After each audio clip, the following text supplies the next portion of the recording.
The cavalcade of sports is on the air. Gillette presents the World Series. From Sportsman's Park in the Mound City, we bring you the fourth game in baseball's Diamond Classic for 1943 between the New York Yankees and the St. Louis Cardinals. This is Bob Elson with Red Barber and Bill Corum, greeting you for the Gillette Safety Razor Company, your radio host at major sports events throughout the year. The Kentucky Derby, football bowl games, bannerline boxing bouts, and similar contests of national interest. Well, friends, here we are, just a short time, in fact, about 13 to 14 minutes, before the number 4 game of the 1943 World Series. Already, I might say, confidently, that things are tense here in the Mound City. We don't have a crowd like we had in New York because Sportsman's Park will not accommodate a crowd of 68,000. However, we have a jam-packed crowd of 34,000 here in Sportsman's Park, and they could easily take care of 68,000 or 100,000 if they had room for them. But there is not that much room in Sportsman's Park.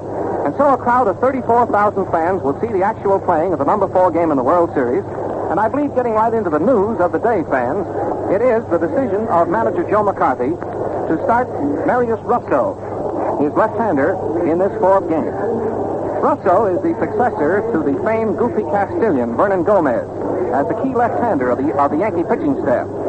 During this year, his record has not been so impressive. He won 5 games and lost 10 in 1943. However, he has been impressive in his last 2 starts. In fact, in his last ball game against the Detroit Tigers, he pitched a shutout, 1-0, and allowed only 2 hits. And the boys tell me that both those hits were touched by the infielders. And so, off of that last start, manager McCarthy is starting Russo today against the Cardinals, who are going to start Max Lanier, the 5 feet 10.5, 187-pound chunky left-hander who propels that baseball with considerable skill. His record on the season is 15-7, and as you know, he is charged with the defeat of the 2nd game of the series. And so his record stands a World Series win in 1942 and a loss in 43, and Russo's record is 1 series win. There's already a lot of speculation about McCarthy's choice of Russo in this game today, and this might ultimately become one of the most talked about incidents of the 1943 World Series, because if Russo starts today and fails, and that should happen to be the turning point of the series for St. Louis, this could be certainly a talked about incident for a long, long time, as to McCarthy's wisdom in not coming back with Chandler.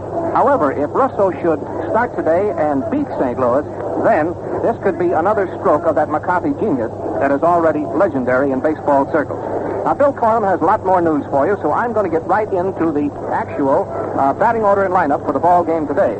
By the way, the facilities and services of the baseball commissioner, the National and American Leagues of professional baseball clubs, the St. Louis National Baseball Club, and the American League Baseball Club of New York have been furnished to War Relief and Service Fund Incorporated, which is conducting this game. And the baseball commissioner, leagues, and clubs are acting as agents for War Relief and Service Fund Incorporated in conducting this game. Speaking about the baseball commissioner, Judge Landis, he just came into his box right down below our booth here to the left, and his guest today is Captain Robert Emmett, the commanding officer at the Great Lakes Naval Training Station. One of the country's outstanding fans, and a man who up at Great Lakes sees to it that the boys up there in training get all the entertainment and athletics possible for them while they're at the Naval Training Station. Now, here is the lineup for the ball game today. For New York, Stainback, center field. Crosetti, shortstop.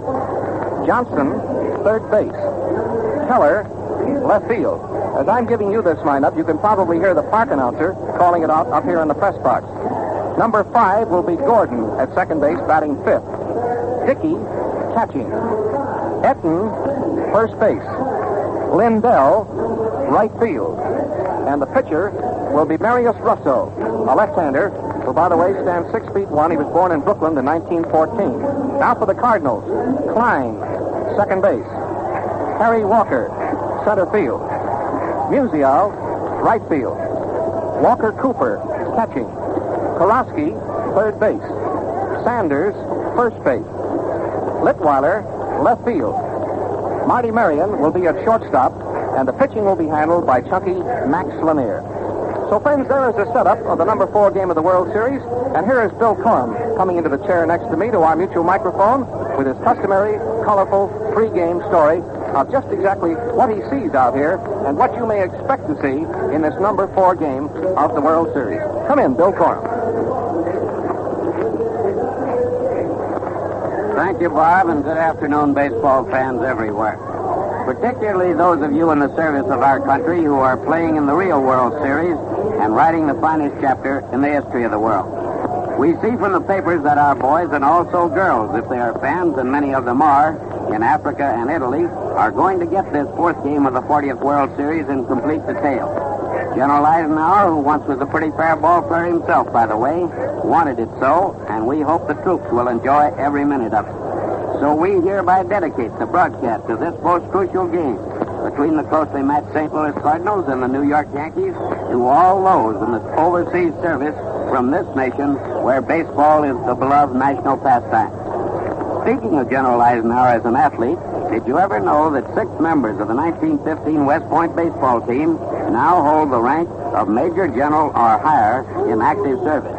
That one is a full colonel and one a lieutenant colonel, and only one of the 9 regulars is no longer in the service. That, from a military standpoint, was quite a ball team, wasn't it?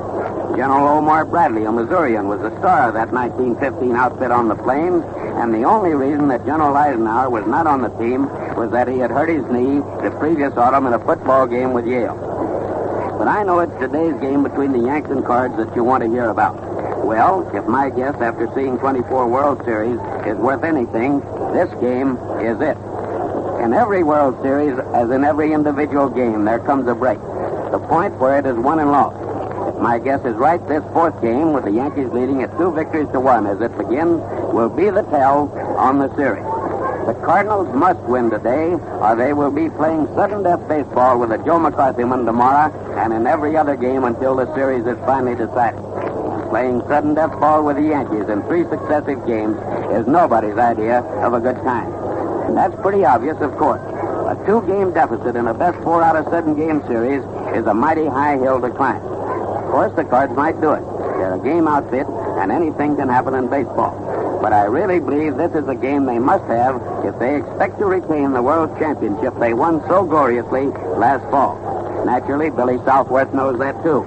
That's why he's shooting the stout-hearted and stout Max Lanier of Denton, North Carolina, back at the big boys from the Bronx. I had breakfast with Max the other morning. At least I had breakfast while he was having his lunch. I've never cared much for early rising since I used to have to milk the cows up the Missouri River here apiece in Cooper County. Lanier had a pretty heavy cold at that time. However, he told me a few minutes ago down on the field that he felt okay, and when he feels okay, he's a tough pitching man to wrangle. As for Marius Russo, who is a Yankee pitcher and equally left-handed, although a couple of inches taller and a shade heavier than Max, he's like the oft-mentioned little girl with a curl. He couldn't get anybody out this spring due to a sore arm that has dogged him practically throughout his career. And then suddenly, just before the season ended, he got as hot as a pistol-packing papa. Marius was born in Brooklyn and now lives on the outskirts of that fabled borough of Holmes. He may be right this afternoon, as he is when he has his stuff, and turn out to be the best pitcher in what has been up to now a well-pitched series on both sides. Or he may get shelled out quickly. Off his record, Russo isn't as steady or safe as the stocky Cardinal forehander who seldom turns in a bad performance. But why make guessing? We're going to see what really happens in a mighty few moments now. Russo is 29 and hasn't pitched in a World Series game since October the 4th, 1941 in Brooklyn, when he beat the Dodgers 2-1 and gave up 4 hits. His record this season, as Bob told you, is 5-10. That is 5 victories against 10 defeats. This is the first time McCarthy has pitched at southpaw against the Cards in the series, last year or this. I think the Cardinals are going to have to look out for that fellow Bill Johnson, the Montclair Mauler, leading both teams at bat with a .417 average for the 3 games and playing flawless ball of steel. This freshman third baseman has been all over, the outstanding individual player of the series to date. The Cards had better stack themselves against him. He's a good young ball player. I see a lot of the old Gas House gang and old-time Cardinals down there on the field and talked to some of them before I came up. Howie Follett, not a Gas Houser, but of this year's team. Came in here for 1 day, all the way from Utah. Got put off 3 planes to rally around the Cardinal standard here this afternoon, but finally made it at 12 o'clock just in time for the game. Lieutenant Johnny Beasley, who pitched in batting practice. Terry Moore and Jimmy Brown, the 2 captains of the Cards. Terry last year and Jimmy Brown of this year's team until he went into the service. Old Sonny Jim Bottomley and Tommy Seveno of the 1926 team, the first St. Louis champion Cardinals. Hornsby's outfit. Tex Carlton, who won that 16-inning game I'll never forget in the Polo Grounds from Hubble. Here's a little note for you. Dickey sets a new record in this game for one player with one team is 37. Roos was 36. Frisch played in 50, but those were with the Giants and the Cards. So today, Dickey sets a new record. And now, I'm going to turn you over to the fella, my cousin Red from Flatbush, Red Barber, who will call the first 4.5 innings of this game play-by-play. Red Barber, come in, Red. Well, Bill, coming out from New York on the baseball special the other night, I heard you tell Max Lanier and Stan Musial something very interesting about Gillette Steel. As we both know, Red, it's the finest the world has ever produced. And to get along with the story, folks, Gillette's specifications are so exacting that its metallurgists purchase steel. National Anthem.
This is the old redhead getting back, and looks like this ball game is going to get underway a minute or two sooner than scheduled. And before we go any farther, before Max Lanier can throw his last warm-up pitch and walk to the mound, we wish to pause now for station identification. This is Mutual. This is WGN, the voice of the people, Chicago. Now we're back behind home plate at Sportsman's Park, St. Louis, the only Major League ballpark that is west of the Mississippi River. As Bob told you a quarter of an hour ago, needless to relate, yet we are happy to do so. There are no vacant seats, and there are many thousands standing around. The umpires are going over the ground rules, and they are rather numerous here at Sportsman's Park, St. Louis. There's a big roar as the Cardinals go out to take the field.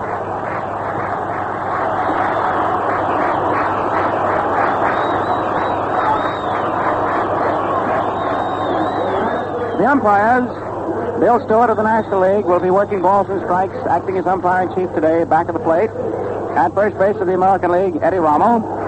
Means ridden of the National League, who still has a bad finger from that little episode on the train coming out when he lost and then recovered, rather forcibly, his money. And then of the American League at third base is Joe Rue. The alternates, Conlon of the National League and Pipgrass of the American. The ground rule discussion still carries on with manager Southworth and his captain, Walker Cooper, the catcher, up there. And Art Fletcher is the sole figure representing the Yankees, as usual. Lanier is on the mound, ready to go, just waiting for the ground rules conference to finish. His catcher, of course, is standing there still in the confab. He's the captain, has an ear bed into all this. At first base is Ray Sanders. At second, Lou Klein. At shortstop, Marty Marion, called by the trade Slats. And at third base is George Karowski. We talked to George, and he, of course, is a non-committal sort of a fellow about anything approaching personal injury. He is very much of a Spartan disposition. He said nothing about his bad neck, which he injured in that collision with Lindell in the last game back at the stadium. However, Billy Southworth told me later that Karowski still has a very sore neck. The trainer worked on it a long time before the game got underway. In the outfield, in left, is Danny Laguala. In center, Harry Walker.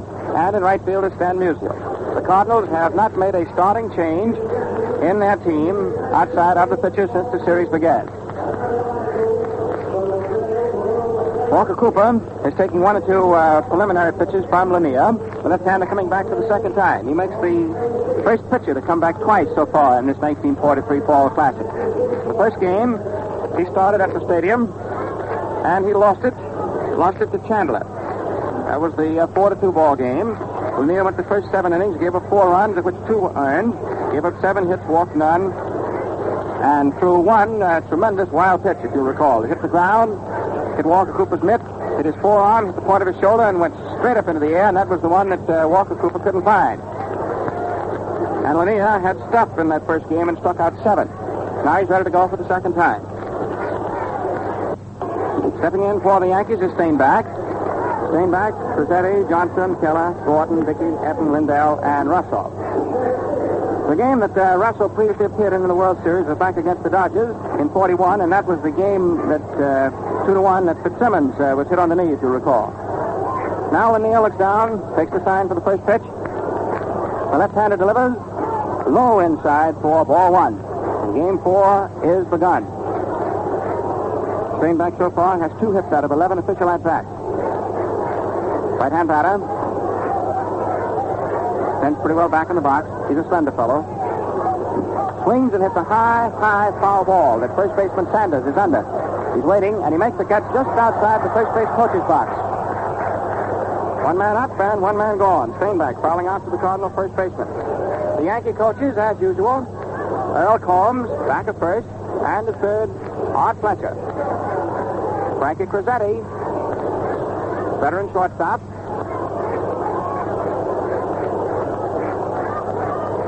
This is a historical game for Bill Dickey. This will be his 37th World Series game with the Yankees. A new record in that department. First pitch to Crosetti is a curve sliding in for a called strike. Frankie moved up his way with bunt. Then took it.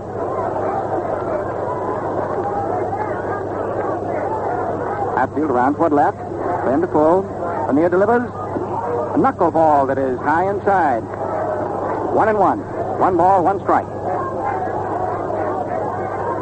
Infield is up a step. Straight away. Outfield swung around toward left. Big gap is right center. Left-hander pitches. There's a drive which is hit right out into right center where Musial waits. And after taking 2 steps, he makes the catch for out number 2. Put out for the right fielder. 2 men up, 2 men retired. And the third baseman, the rookie Bill Johnson, stepping in.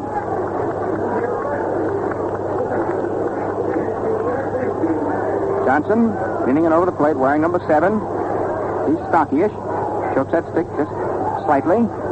They're pulling him to pull slightly around toward left. Lanier comes down. A curve that is low inside for ball 1. 2 out. No score. Top of the first inning. First game at Sportsman's Park, St. Louis. Lanier pumping.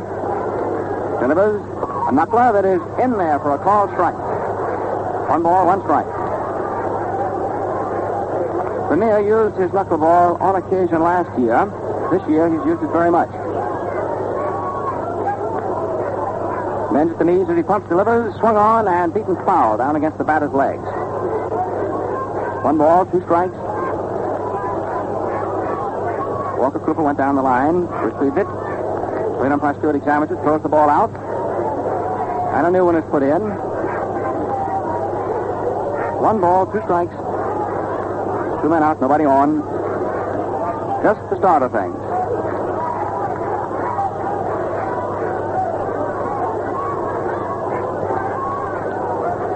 Johnson digs in. He has 5 hits so far out of a dozen at bats. Swings and misses, and he has struck out a high inside curveball. And Max Lanier sets them down 1, 2, 3, and the Yankees take to the field.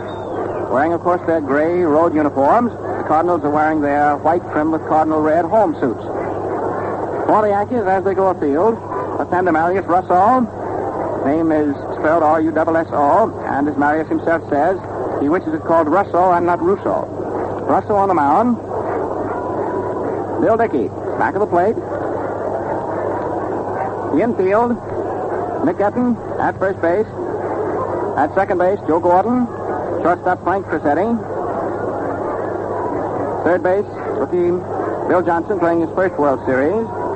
In the outfield in left, Charlie Keller. In center, George Steinbach. In right field, comprising the Yankee picket line, is Johnny Lindell. When we said a moment ago that this is the 37th World Series game that Dickey has participated in, it sets a new record. Dickey has now played in more World Series games with one club than any other ball player. In the last game at the stadium, he tied Babe Ruth's record of 36 series games with one team. This is the 37th World Series game for Dickey with the Yankees, a new record in that department. The player who has participated in the most World Series games, but with two different clubs, is Frankie Frisch. He's been in 50 World Series games, almost half with the Giants and half with the Cardinals. Here now is Lou Klein, first up for St. Louis. It's no score. The Yankees went down 1-2-3. Left-hander Russo delivers low for ball one. Billy Southworth pushing back to third. Mike Gonzalez pushing back to first.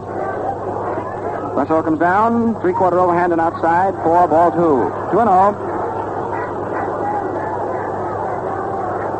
Marius 6'1", 185 pounds. Born in Brooklyn, went 2 years to Brooklyn College and 2 years to Long Island University. Delivers over for a strike, and it is 2-1. Take it down to give the sign. Lou Klein, smallish, right-hand hitter, takes outside for ball three. Russo's behind on the first batter that he faces, 3-1.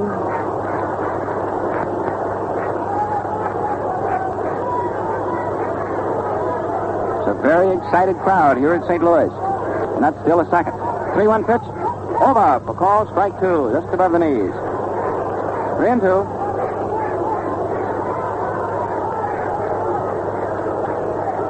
Russo pumps easily, once, twice, delivers. Klein swinging, hits the ball out toward right field. In comes Lindell and grabs it for the out. And Russo behind 2-0, 3-1, got the count 3-2, and then got his man. A line drive it to the right fielder. And it is one man up and one man gone. Last of the first inning. Harry Walker, left-hand hitting center fielder, stepping in. This is the first Yankee left-hander to come at the Cardinals so far in this series, but Southworth is not changing his batting order at all. Harry Walker up there, crowding the plate from behind, using that two-tone colored bat. Russo delivers, and Harry takes low inside at the shins, a fastball, ball one. Bill Stewart just bouncing around like a rubber ball back of the plate, calling these balls and strikes. He's a very peppery, stocky individual. Russo delivers. Harry tries to bunt, misses completely. That was a running bunt, a bid for a base hit. Didn't even touch it. 1 ball, 1 strike. 1 man out. Nobody on.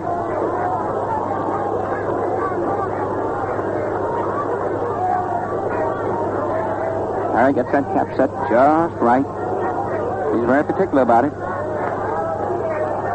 Crouches, sets that stick above his left ear, takes an outside curve. Ball 2. 2-1. The Yankees busily talking it up. Frankie Crosetti's voice shrill and higher than all the rest. The pitch is swung on as a high foul ball out into the right field stands. 2-2.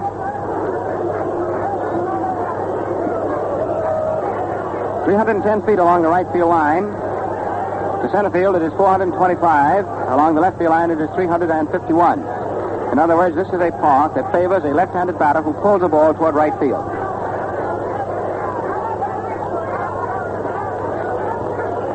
Russo working easily, carefully, comes down. Harry swinging, hits a foul back into the stands, just behind the Cardinal dugout. St. Louis's dugout is on the third base side. The Yankee dugout, of course, on the first base side.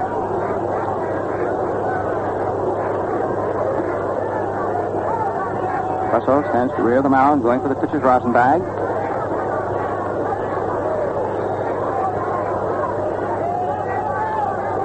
There's the left-hander pumping. Walker crouches. The pitch is swung on, tipped down wide of first base. Second baseman Gordon up. A nice throw and a nice stop in time for the out. The ball was a slow ground ball hit into the hole between first and second. Etten, knowing that Gordon could get to it, unhesitatingly went to the bag, and Gordon made the play second to first. A big round of applause now for Stan Musial. Had a great year this summer. People of St. Louis are mighty fond of him. All he did was up and hit .357 for the Cardinals.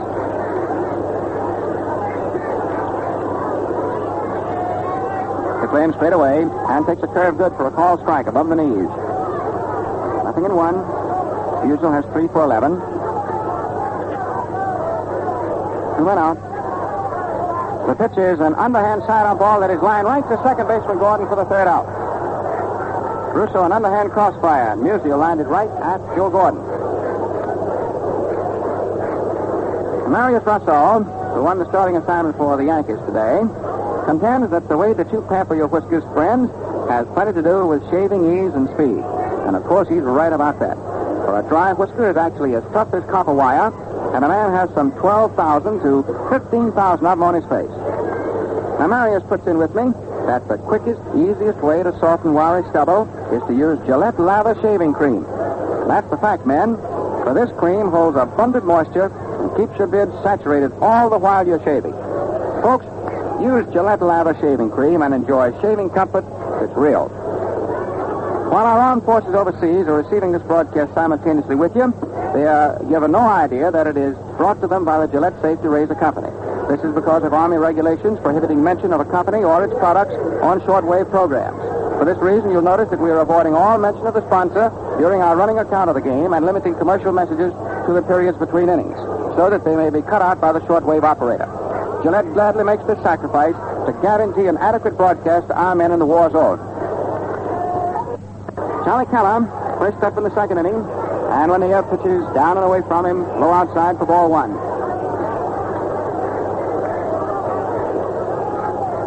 Strong outfielder, 2 for 11 so far, digs in and takes a call strike, hand high over the outside. First man up in the second inning. We haven't had a base runner, much less a score.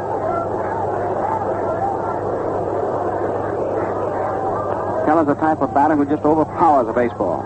Sets and takes high outside for ball 2. 2-1. Outfield toward right. This is the type of park in which Keller is particularly dangerous. A park with the relatively shorter right field area. There's a call second strike. Lanier came right back off the hands over the inside. And it is now 2-2. 2 balls, 2 strikes. First man up the second inning. No score. Max doesn't waste much time. Comes down. Low outside. Just missing, and it is ball 3. 3 balls, 2 strikes. Full count to Keller. Sanders is playing right back up against the right field grass. He's the first baseman to step in toward the line. The near pitch is 3-2, and Keller swinging, hits a bounding ball straight to Klein, who takes the ball, throws to first, and Keller is out, second baseman to the first sacker. Klein to Sanders. 1 up, 1 gone. And the hitter is Joe Gordon. Right-hand batter. Outfield around toward left. Gordon sets. He has 3 hits so far to 11 tries. There's a knuckleball that hangs outside. Ball 1.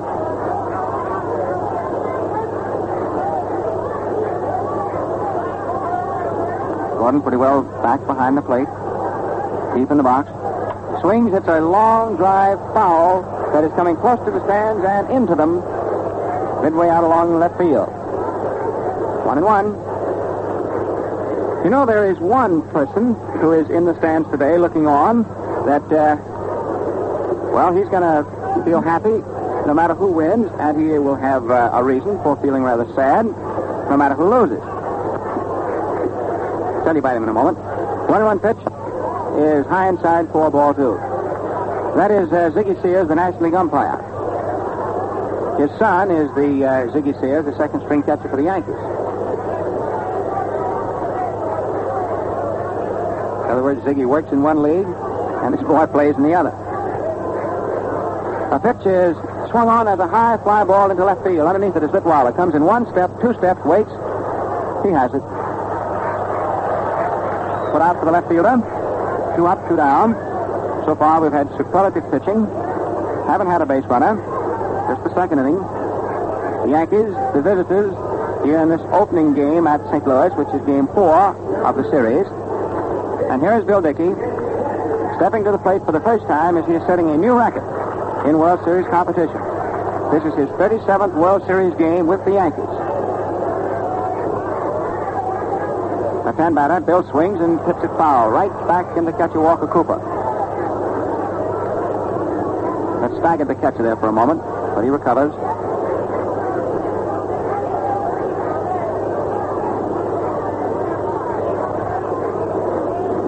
Walker goes down, gives a sign. Dickey standing right off the plate.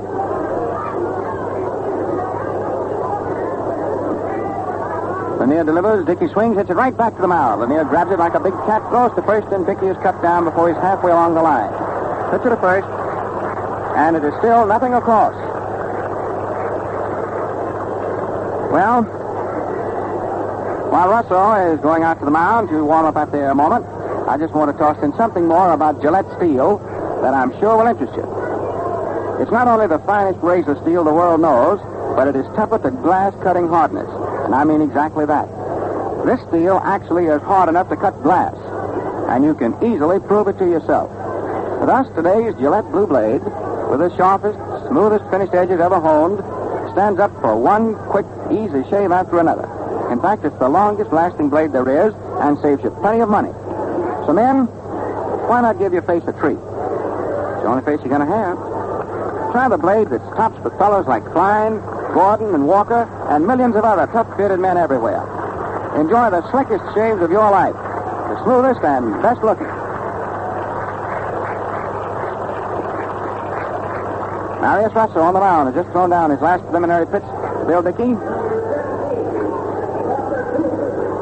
Walker Cooper given a huge hand as he steps in the batter's box, and he gets another hand as his name is given over the public address. He's the catcher and the captain. Big Cardinal up there, 6'2" raw bone right-hand batter. Russo pitches, fastball over for a called strike. Nothing in one. They are not playing Walker Cooper to pull. In fact, the outfield is about 2 steps back, ground toward right. Apparently, they're going to try to pitch him outside, make him hit to right. He swings and hits the foul back into the netting. Strike 2.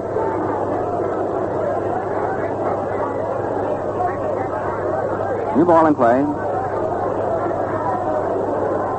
Walker Cooper, Whitey Karowski, and then Ray Sanders. In that order. Russo working deliberately. Goes back, picks up the rosin bag. Fingers it for the moment, then throws it away. Now he's ready to work. Pumps, delivers. There's a strike swinging, and Dickey drops the ball, picks it up on the skip, and tags Walker Cooper as he makes a break toward first base. So, you simply score that as a strikeout. As on strikeouts, the catcher gets to put out anyhow. That was a low curveball that really had stuff on it. Karowski gets a big hand.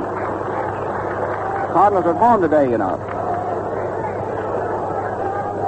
Pitch swung on as a high fly ball going out along the right field line. Over comes Lindell and makes the catch. When he was really moving, he ran completely out from under his cap. Fly ball in fair territory to the right fielder. 2 up, 2 down. And so this great pitching predominates. Not a base runner yet for either side. 2 men out, last half of the second inning. Here is Sanders.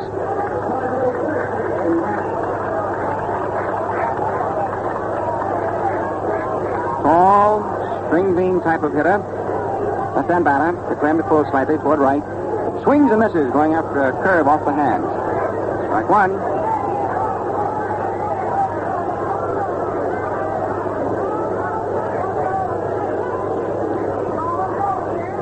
Russo pitches side arm, low inside, and it is 1-1. That's a good crossfire that he has to left-hand hitters, because he's a left-hand pitcher, and he throws that ball from by way of first base. Steps out that way. Gives the left-hand batter the impression that pitch is coming right into his ribs. Sanders swinging, hits one through the hole between third and short into left field for the first hit of the ball game. Sanders hit an outside pitch just where it was pitched, right between third baseman Johnson and shortstop Crosetti, a ground single into left. This gives him his fourth hit so far in the series. This is hit number one. Either side, and results in the first base runner. Danny Litwala stepping in. Right-hand hitter swinging from the end.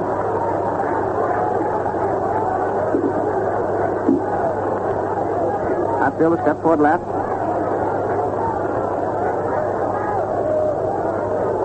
Litwala crouches. Russo checks the runner at first. Delivers. Strike call. Over the outside. And high. Nick Etten, the first baseman, holding the bag against Sanders.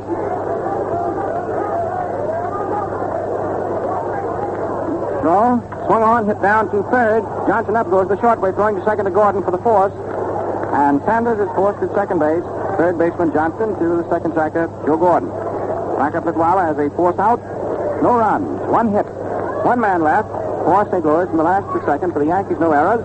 And the second inning totals, no runs, no hits, and no errors for New York. No runs, one hit, and no errors for St. Louis. The Cardinals are afield. We're going into the third inning, and the last third of the Yankee hitting list of 9 is swinging into action. Etten, Lindell, Russo. It's Lanier on the mound, coming back for the second time. He started, went the first 7 innings, and was charged with the defeat of the first game at the stadium. Lanier pitching, Walker Cooper catching. He and his brother returned last evening after their very sad mission of yesterday.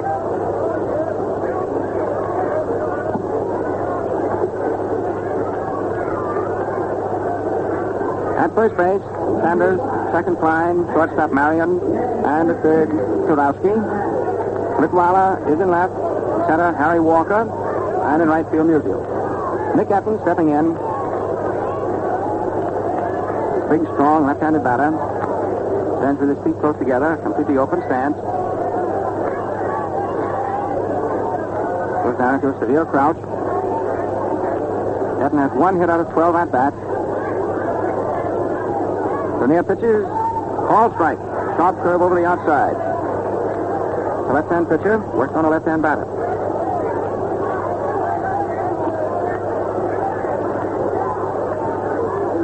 Max studies, works, pitches inside up on the letters. 1-1.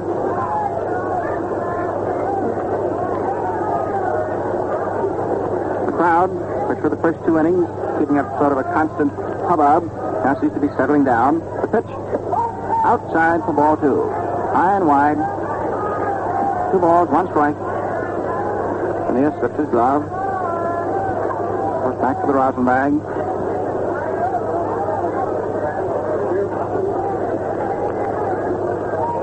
Guy steps in.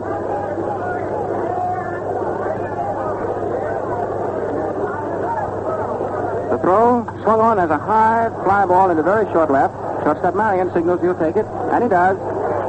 Put out for the shortstop. 1 up, 1 down. Johnny Lindell gets a little bit of a solid reception, you might say, here at St. Louis. Sort of mixed.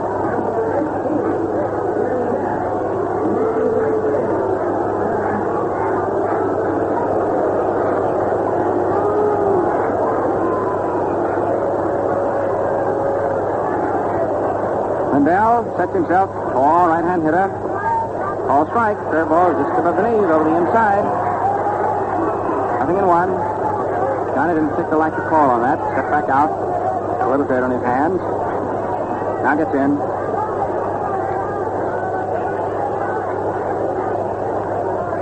A throw is a knuckleball hit down to third. Kurowski grabs it.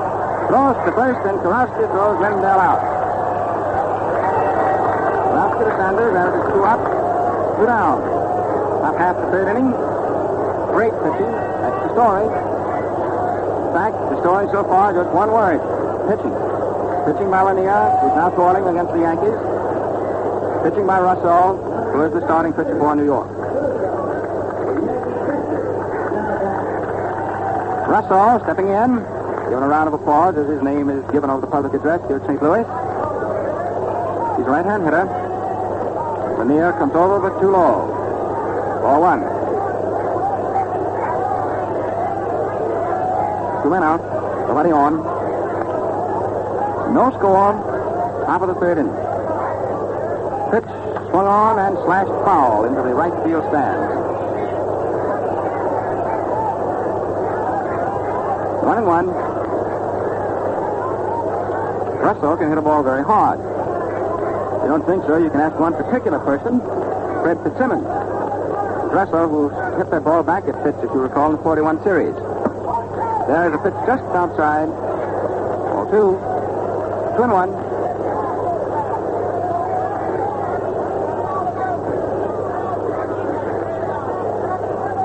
Russo crouches. Stocky southpaw Lanier comes down. A knuckler that is inside for ball 3. 3-1. Russo's gotten his orders about hitting and taking.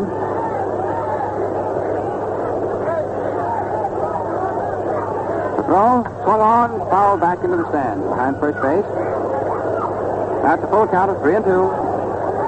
2 down, nobody on.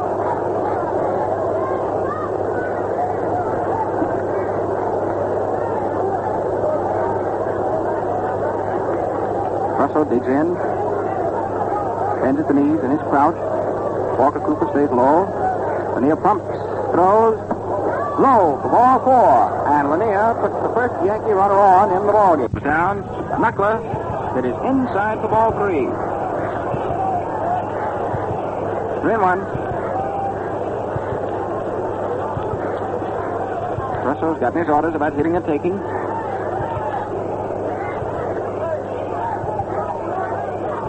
Throw, swung on, foul back into the stand behind first base. That's a full count of 3-2. 2 down, nobody on.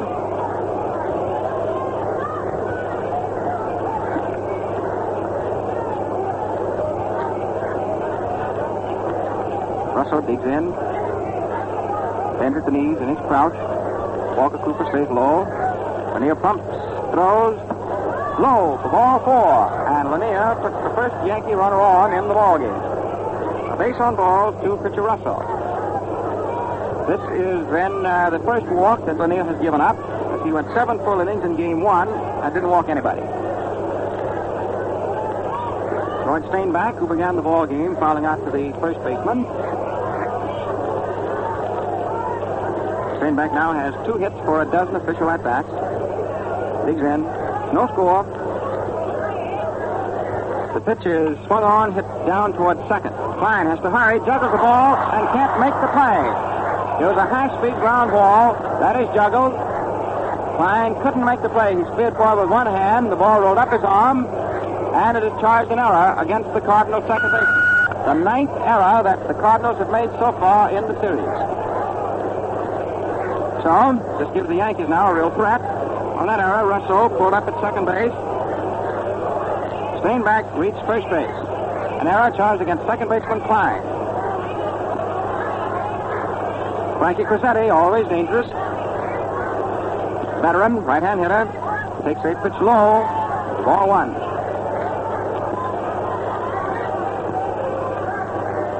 This is the closest thing to a threat. Runners at first and second. 2 out. Top of the third. Lanier delivers. Crosetti swings. Hits the drive out into right. It is in for a base hit. Around third comes Russo, and he holds up, and the bases are loaded. Then there is a throw over to third base, cut off by Sanders, and Russo is cut off. Right fielder Musio had his throw to the plate cut off by Sanders, and when Russo took 2 on the turn around third and was slow in getting back, Sanders threw in to Karowski, and Russo was out. The right fielder to the first baseman, cutting off the throw and relaying it to the third baseman. So it is still no score, and that ends the first half of the third inning. You know, friends, complete weather predictions are prohibited by government regulation, but we can forecast cold weather is coming. So right now is the time to prepare for your health and comfort during the wintry days ahead. Fuel, coal, oil, and gas is going to be scarce. And when you save fuel, you help add to the supply needed for fighting the war. And you help release manpower and equipment needed for the same purpose. Now, here's how to save fuel for your country and assure warmth and comfort for the family. Keep temperatures at 65 degrees during the day. Don't heat unused rooms. Keep windows closed. Draw window shades at night. Shut off heat when weather permits. Keep furnace in top condition. Use less hot water. Remember, friends, fuels are weapons of war, so save your share. Everybody must do his full part, or a lot of us will be cold this winter. So save fuel in the simple, easy ways I've mentioned. Well, the number 4 game of the World Series is now going into the last half of the 4th inning, and before I turn it back to Red Barber, we're going to pause briefly for station identification. This is Mutual. WGN, Chicago. Now we're going into the last of the 3rd inning. The old redhead with you again. It is no score. And don't forget to credit Crosetti with a single in that upper half of the 3rd inning. Crosetti singled to right, and Russo overran third base in making his turn. Didn't get back promptly enough. First baseman Sanders took the throw from the right fielder through to third. Made the out. Here's Marion, first up, last of the 3rd inning. Russo pitches a curve above the knees for a called strike. The Yankees took a great deal of time before they allowed Russo to get ready to pitch in the last of the 3rd. They wanted to make certain he'd regained his composure after being knocked off at 3rd. There's a high pop fly back of 3rd hit by Marion, and third baseman Johnson grabs it for the out. Marion is retired, a pop fly to the third baseman. The totals in the top of that 3rd, if you want to check them: no runs for New York, 1 hit, there were 2 men left, and there was 1 cardinal error. There was a base on balls noted began that. Here's Lanier getting a big hand from his hometown folks here at St. Louis. That is his baseball hometown folks.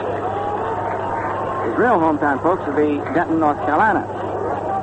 Right-hand batter swings and hits a bounding ball down toward second. Gordon charges it up with it, throws to first in time by 5 steps. Lanier is out, second to first.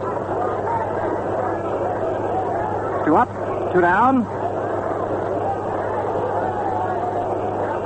Klein starts the Cardinals' second batting around. The first inning, he lined out to right fielder Lindell.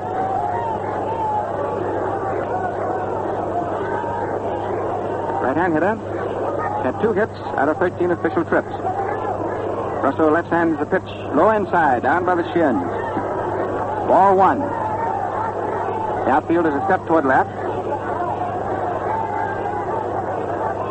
Left-hander pitches. Klein swings. Hits a high fly ball into left field. Keller goes back 1 step, moves over 2, 3, backs up another, and makes the catch. That's all for St. Louis. Down with nothing across. End of the 3rd inning, and the totals at the end of 3 innings.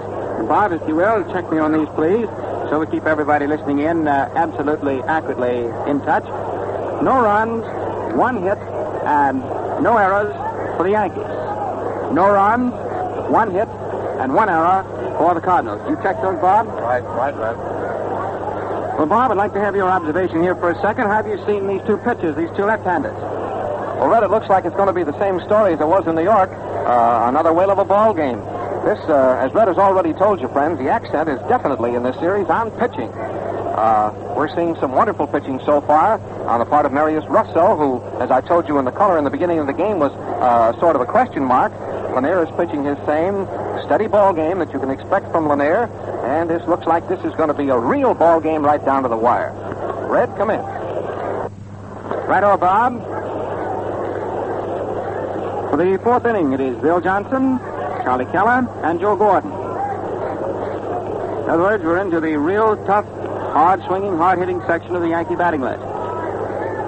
Johnson getting in. He was a great fellow for batting in runs in the American League. His rookie year. He's been batting them in this series, too. Takes the first pitch over. Slow curve for a called strike. It was Johnson's triple with the bases loaded. It really put the finishing touches to game 3. He digs in. Right-hand batter. Swings, fouls the pitch back. Johnson, like most of the game's good hitters, is at his best when there are men on. In other words, when the ducks are on the pond, as they say at baseball. The Yankees have a saying back in their dugout. that when Johnson steps in the batter's box and they are base runners on, that Johnson's ears begin jumping. Bill swings, fouls it back. In other words, he is an entirely different hitter when they're men in scoring position. So all the Yankee saying in the dugout is, Little Willie's ears are jumping. One thing I think that makes baseball so colorful is the vocabulary that is around the game. Johnson swings at the high fly into right center. Musial is getting there. He waits. And the right fielder pulls it out. About 350 feet away. One up, one down, top of the fourth. Put out for the right fielder. Here now is Charlie Keller, who beat a bounding ball to the right side and was thrown out second to first in the second inning. Keller is one of the strongest men physically to ever play this game. Digs in. Took that bat about an inch. Takes a call strike. Short curve over the outside. Both pitches are working very easily. Very steadily. Both of them have stuff, both have control, and both know it. Lanier delivers. Fastball, which is swung on and fouled high. Close back to the stands. Catcher Cooper comes back, and he can't get it. The ball lands 2 rows of seats behind him. Strike 2. Keller picks up Cooper's mask with the handle end of his bat and flips it to him.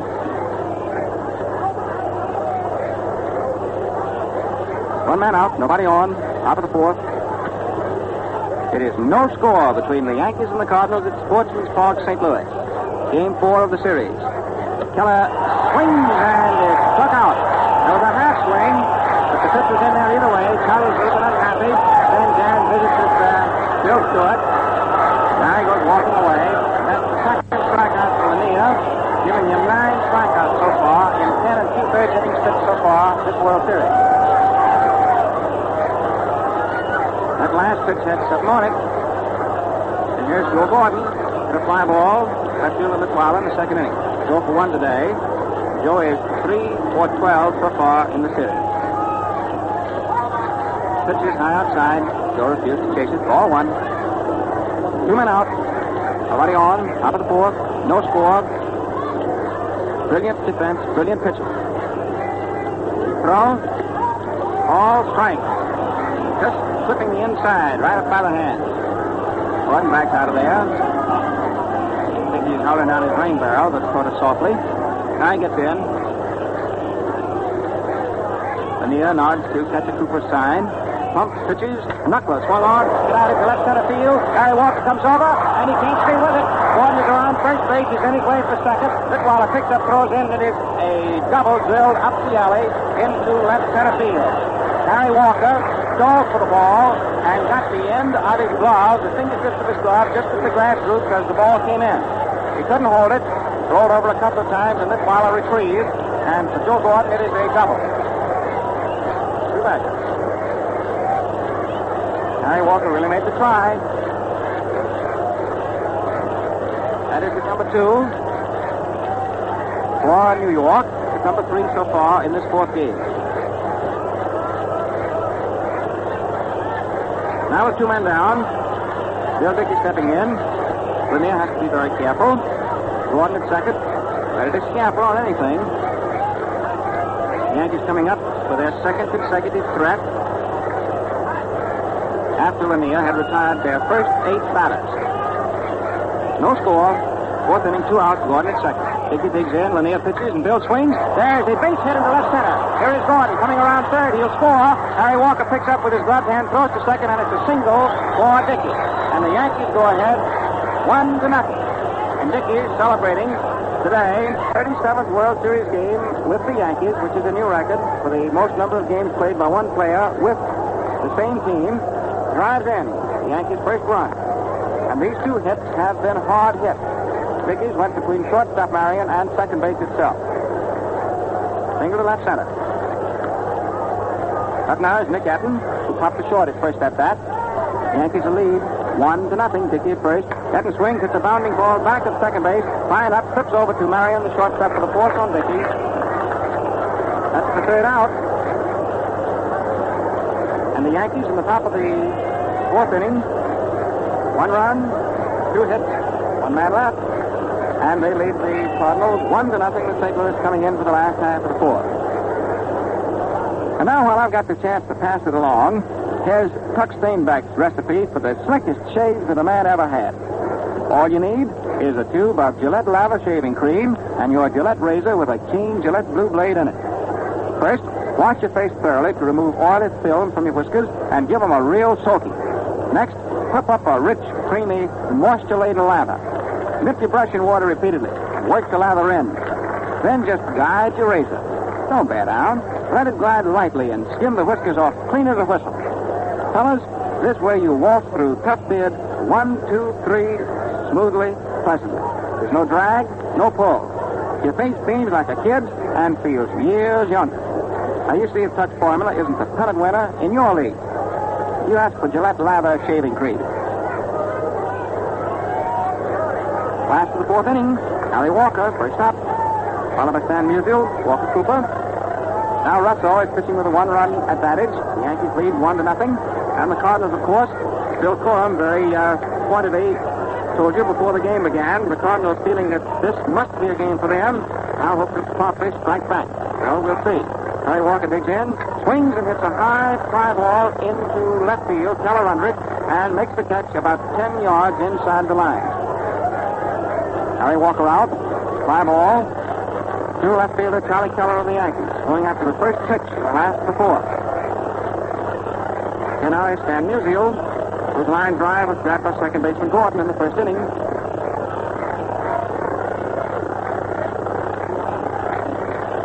Outfield straight away on Stan. Russo delivers. Low inside at the knees. 4-1. Musial has a habit of winding up with that wood. Then he brings that bat very still just before he swings. Crouches and picks low. Ball 2. The reason Stan likes to wind up, and it's an oddity among batters, is that he feels that it loosens his arm muscles. The pitch over for a call strike. 1-1. Russo will pitch overhand, will pitch three-quarter overhand, will pitch side arm, and then will come down three-quarter underhand. Delivers, there's a side armor, and it's fouled on top of the stand alongside left field. Strike 2. 2-2. All the foul balls that are hit into the stands are handed to ushers, and the ushers put them in the proper receptacles. One is at each dugout, and the next time those balls are used, will be used by service teams. 2-2 to Musial. One out. Swings and beats the ball slowly down toward third. Dickey will have to hurry. The throw is not in time. And Musial beats it into the ground halfway to third base and beats it out easily for a single. Very fast. Catcher Dickey handled the play, handled it perfectly, but didn't have a chance to stop it. So that puts the tying run at first base for St. Louis. One out. Last of the fourth inning. Yankees lead 1-0. Walker Cooper, the catcher, steps in.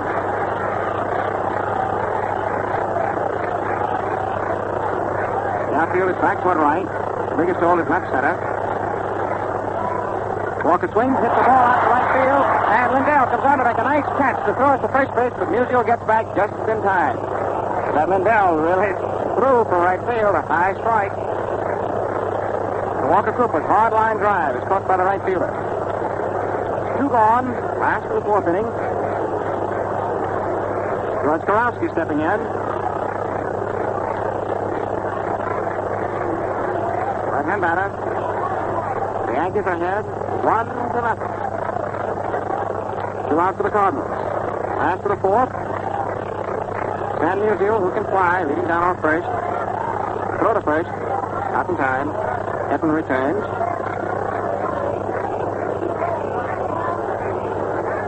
Outfield toward left.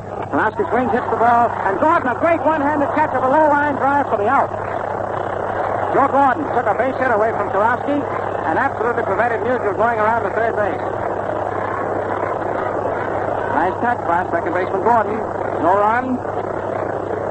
1 hit. 1 man left. And at the end of 4 innings, it is 1 run which is earned, 3 hits, and no errors for the Yankees. No runs, 2 hits, and 1 error for St. Louis. For the fifth inning, Johnny Lindell, then pitcher Russo, followed by leadoffer George Steinbeck. The Cardinals afield, it is Lanier on the mound. Walker Cooper is battery mate. The infield is Ray Sanders at first. Second, Lou Klein. Shortstop, Max Marion. And at third, Whitey Kurowski.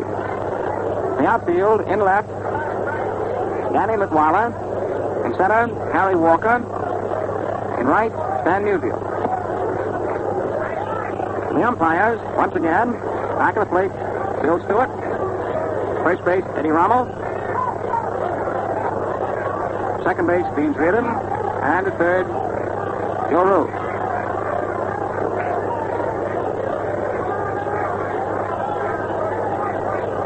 Johnny Lindell stepping in.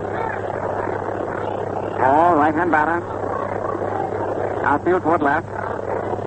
And the pitch low. Curveball low outside. Ball one.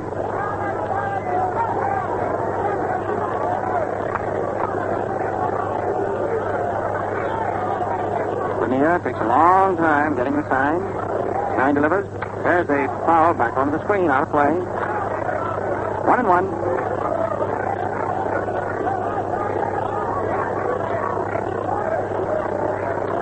Lindell steps in.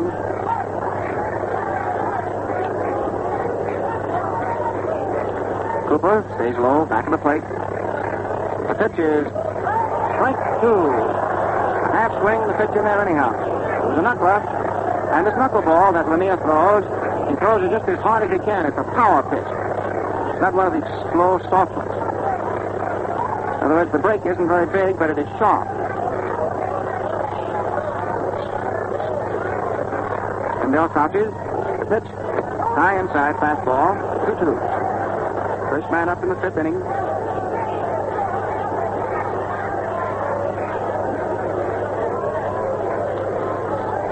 Lanier studies. Works. Just outside by a tick. All three. With another knuckler. 3-2.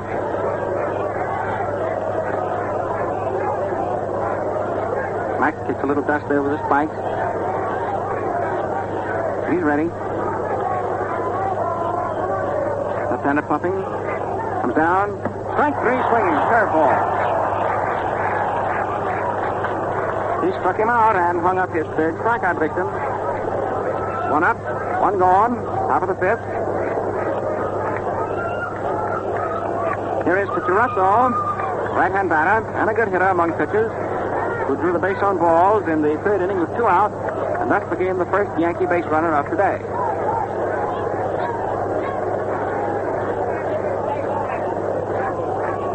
Russo sets. Takes a curve good for a call strike, bending just above the knees. Outfield back toward right. They're not playing Marius to pull.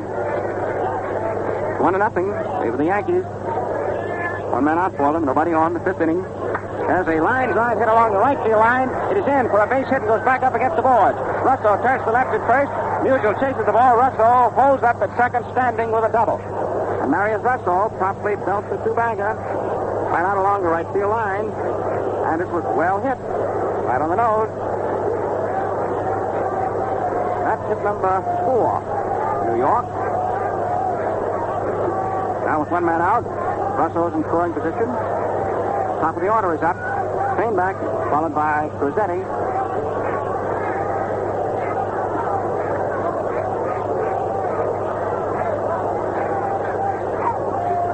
Lanier takes a look back at second. Now delivers. Steinbeck swings. It's a high pop fly back to first. Sanders under it in foul ground and makes the catch just a shade in foul ground. 2 steps behind first base. 2 out. Top of the fifth. Here now is Crosetti. Right-hand batter. 2 men away. The Yankees threatening for the third straight inning. They cashed their second threat last inning in the fourth when they got the game's only run. The Yankees leading 1-0.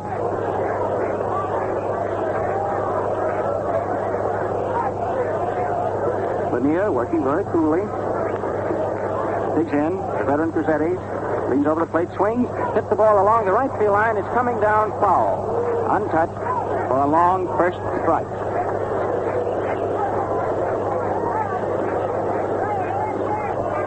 Crosetti standing to one side, rubbing his hands together.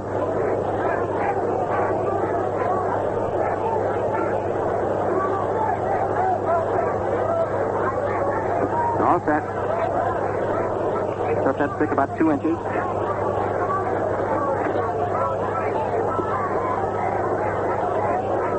The throw, swung on and missed a low curveball for strike 2. Down in the St. Louis bullpen, Harry Brecheen, little rookie left-hander, such a good fielder that they call him the Cat on his own ball club, is beginning to warm up. First bullpen activity of Game 4. Harry Brecheen of St. Louis. But he is throwing very easily, but steadily. Pitch to the plate. Low for ball 1. 1-2 to Crosetti. 2 out. Russo with a ringing double to the right field corner. Leading down off second. He's been very much a factor. This Yankee pitcher. Sound pitching. He's received a walk and has doubled. Lanier delivers inside at the knees, and it is 2-2. Lanier working for the third out here in the 5th inning. Crosetti trying to get this run in and double the score. The Yankees leading 1-0 already.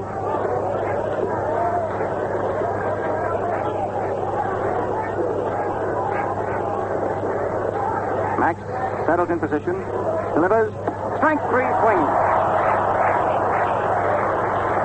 And that's all for that threat. As Lanier posted his 4th strikeout victim. No runs, 1 hit, 1 man left. And before we introduce to you Lieutenant Bob Elson of the United States Naval Reserve, we're going to pause quickly for station identification. This is Mutual. WGN, the voice of the people, Chicago.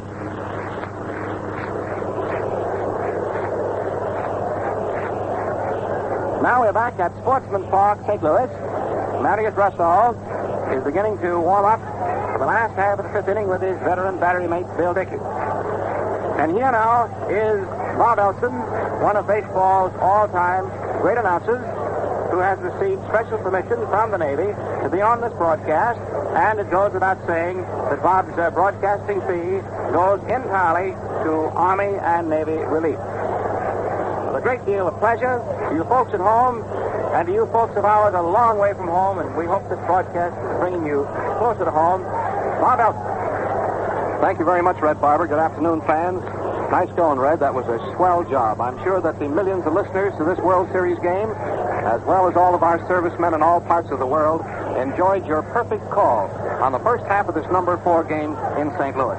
Now, fans, we have a 1-0 ball game. And here's Saunders up, a left-hand hitter. He was going to go for the first pitch, a sharp breaking curve that broke away from a left-hand hitter, and then he let it go by. It's a called strike. Saunders batting for the second time in the ball game. Incidentally, the Yankees are wearing the travel uniforms of sort of a blue-gray today, while the Cardinals are in white with red trimming. There's a fast strike right down the middle, right in around his knees. And I might say that this Marius Russo has a good sneak fastball. When he lets it go, it's in on top of you before you know it. The Cardinals are trailing 1-0 in the 4th game of the World Series. Here comes the next pitch. Saunders swings and misses a curveball over the outside corner, shoulder high to strike out. Saunders went down swinging, and he really took a vicious cut at that ball, and now the Yankees pepper that ball around the infield. So that is 1 gone. It's a strikeout for Russo. It's his second. He, by the way, has allowed 2 hits. Lanier has allowed 4 hits and has 4 strikeouts. Now the next batter is the left fielder, Danny Litweiler. 2 for 10 in the series. The right-hand hitter, he's hit into a force play the first time up, and there is a perfect strike. It's right across his knee. Johnson at third base for New York. Crosetti at short. Gordon over there at second. Edson at first. The outfield, Keller in left field. Staying back in center. Lindell in right. There's a ball that broke in very low, inside and close. And at the ball, makes it 1-1. Phil Stewart is back at the plate of the National League. Rommel is at first. Beansford of the National League at second. And Joe Rue of the American League at third. He was going to go for that, and he stopped it at the ball. Ball 2. Makes it 2-1 now for Litweiler, the St. Louis left fielder. It's a 1-0 ball game. Max Lanier against Marius Russo in the number 4 game of the 1943 World Series. So you see what a ball game this is. Russo getting all set again. Here's the next pitch. He swings. There's a high foul. It's going way off here to the right. Etten is chasing the ball. He made a beautiful stab at that ball. If he comes out with it, he did. He reached right over the railing into the lower box. He fell out of that ball. He came out with it, although his arm disappeared from view. And that is a catch, officially, in the baseball rules here for the World Series. It was a beautiful fielding play by Etten, who is playing first base today, as in the previous games for New York. Went right over to the railing alongside first base, reached into the boxes, caught that ball backhand and hung on. Now here's the famed shortstop of the Cardinals, Marty Marion, a right-hand hitter. The first pitch he steps up on is a perfect strike. It's right in around his knees, and it's called. The outfield playing him right on the beam, straight away. Stainback right in line with second base out there in center field. Third baseman Johnson in a few feet at third. Russo is getting his sign from Dickey. Now the windup, and here it is, and there's a ball. It missed the outside corner, knee high. Dickey steps out in front of the plate, the ball back to Russo, who turns around, exposing a number 22 on the back of his blue-gray uniform. The score 1-0. We're in the last half of the fifth inning at St. Louis. Marion steps up on another pitch and lets it go by, and it's a ball. It was way outside that time, outside about a foot, and it's ball 2 and strike 1 for Marty Marion. 2 out and nobody on in the last half of the fifth. Billy Southworth coaching down here to our left at third. Mike Gonzalez over here to our right at first. Here comes the pitch. Marion swings. A foul. This one is out of play. It's in the stands down here to our left. And it bounds down in the aisle down there. And there is another baseball for some service team. Incidentally, Sportsman's Park is completely boxed in by stands all the way around. An uncovered stand in left field and center field. And then what they call here at St. Louis a pavilion in right field. It has a roof on it. And from the right field foul line into right center field, there's a screen from the wall to the top of the roof, and a ball hitting there is in play. In other words, it cannot go into the stands. It is not a home run. But along the line, out 354 feet out in right center field, the ball can go into the stands there. There is no screen. Here comes the next pitch, a 2-2 count. Marion swings a bouncing ball into left field. A base hit. Keller coming in, picks the ball up and fires it back into the infield. It is a base hit for Marty Marion. Puts him on first base, and that is hit number 3 off of Marius Russo. Well, here is chunky little Max Lanier coming up at the plate. Lanier came through in the second game of the World Series with a very timely hit. There's a man on base, a man on third with 2 outs. He had 2 strikes on him, and then he dropped a blooper in over the shortstop's head for a hit. He's batting now with a tying run on first base and 2 out. Here's the pitch. It's a strike. It's called right across his knee. Max Lanier has allowed 4 hits. Russo has allowed 3 hits. The Yankees have a run. The Cardinals have none. Here's the next pitch. Lanier swings a bouncing ball to the mound. Russo has it. There goes the pitch. He's out at first. The play going from pitcher to first base, and it retires the side. 1 man left on, and so in the last half of the fifth inning, the totals no runs and 1 hit for the Cardinals, and that is 5 full innings spanned in this, the 4th game of the World Series being played at Sportsman's Park in St. Louis. The Cardinals, no runs, 3 hits.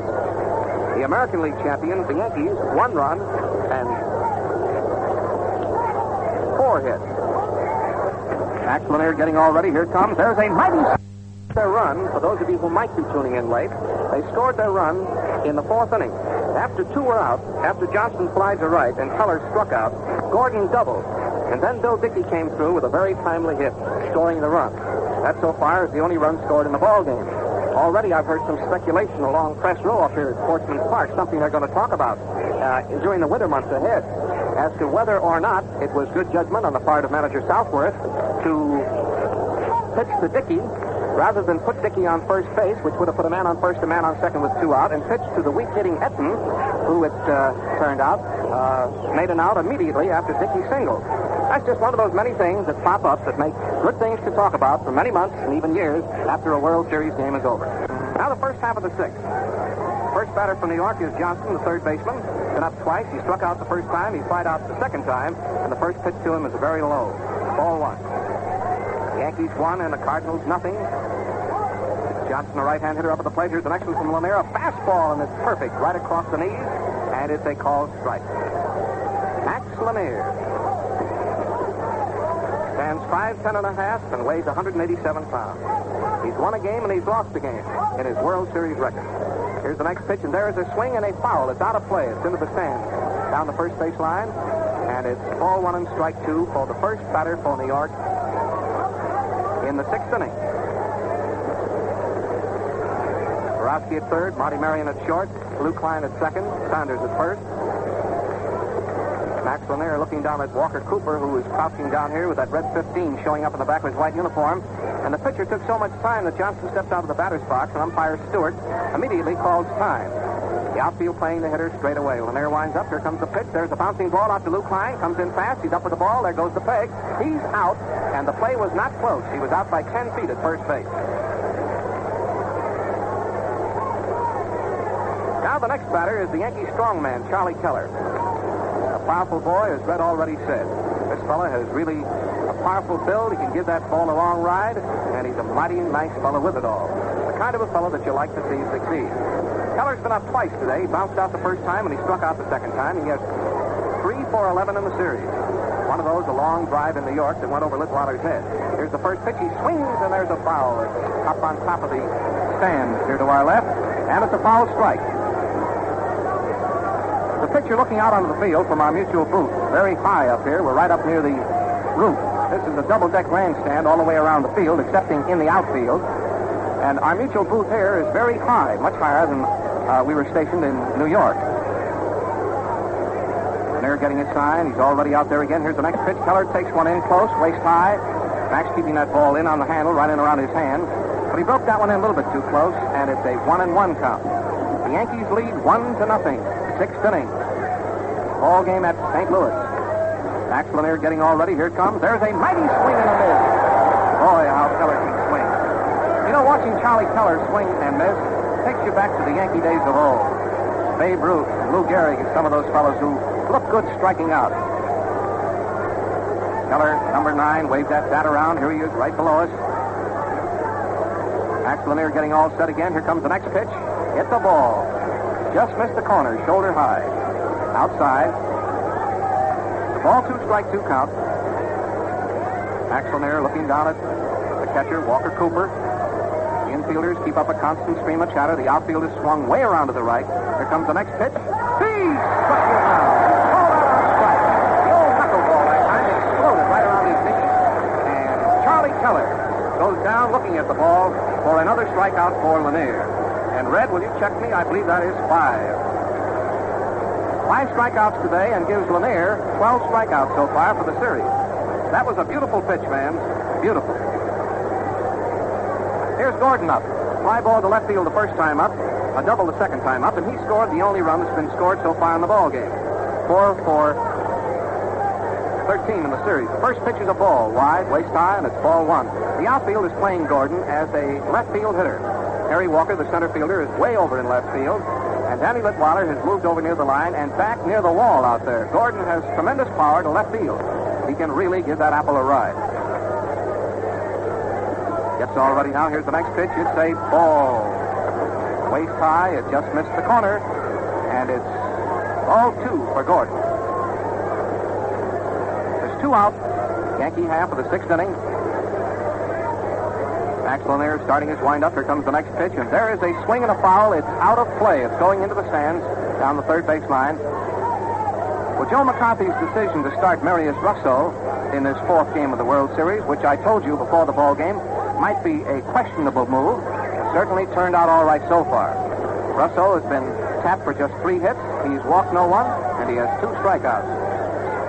Ball 2 and strike 1. Gordon swings and misses. That knuckleball in around his knees.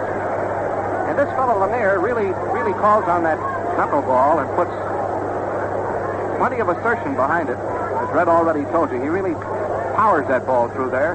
And when he gets it in there, it's a mighty, mighty tough ball to hit it. Ball 2, strike 2 count on Gordon. 2 out and nobody on. Ball game in the 6th. Lanier's getting all set again. Here it comes. There's a high fly ball in the center field that Walker should have no trouble with. He's going to his left. He's under the ball, and he has it to retire the side. And so, fans, in the first half of the 6th inning, it is a case of 3 up and 3 down. No runs, no hits, no errors. And the score at the end of 5 1/2 innings is still the New York Yankees 1, the St. Louis Cardinals 0. Come in, Red. Centrality is a big word to pull off in a baseball broadcast, but it has lots to do with your shaving comfort. By centrality, I mean the precise centering of the slot in the Gillette Blue Blade. Obviously, unless the slot is exactly centered, the blade will not extend the same distance from both sides of your razor. Now, if one edge extends too far, it'll scrape, nick, and cut your face. If the other edge doesn't protrude far enough, it'll scarcely shave your toe. One factor in achieving slot centrality in the Gillette Blue Blade is this. The perforating dies are made by Gillette's own technicians. That means they're so accurately made that when two are placed together, they adhere tightly, as if glued. Considering the high standards observed in making today's Gillette Blue Blade, can you wonder why men like Nick Etten and Whitey Karowski and Frank Crosetti talk it up to their friends? Now, this is Bob Elson talking to you again from Sportsman's Park. The picture is we're going into the last half of the sixth inning of a 1-0 ball game.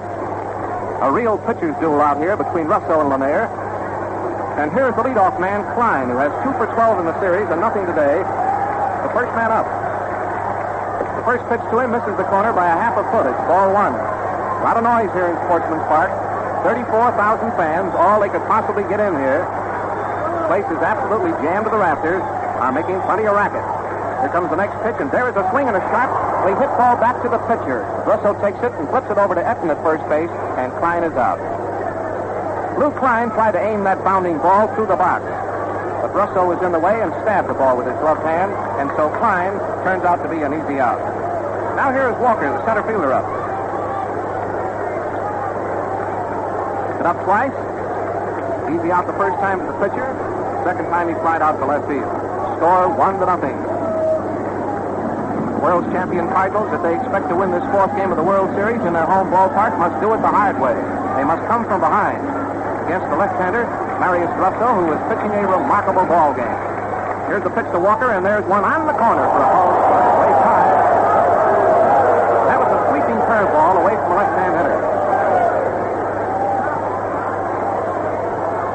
One out and nobody on in the last half of the sixth. The Redbirds failed by a run.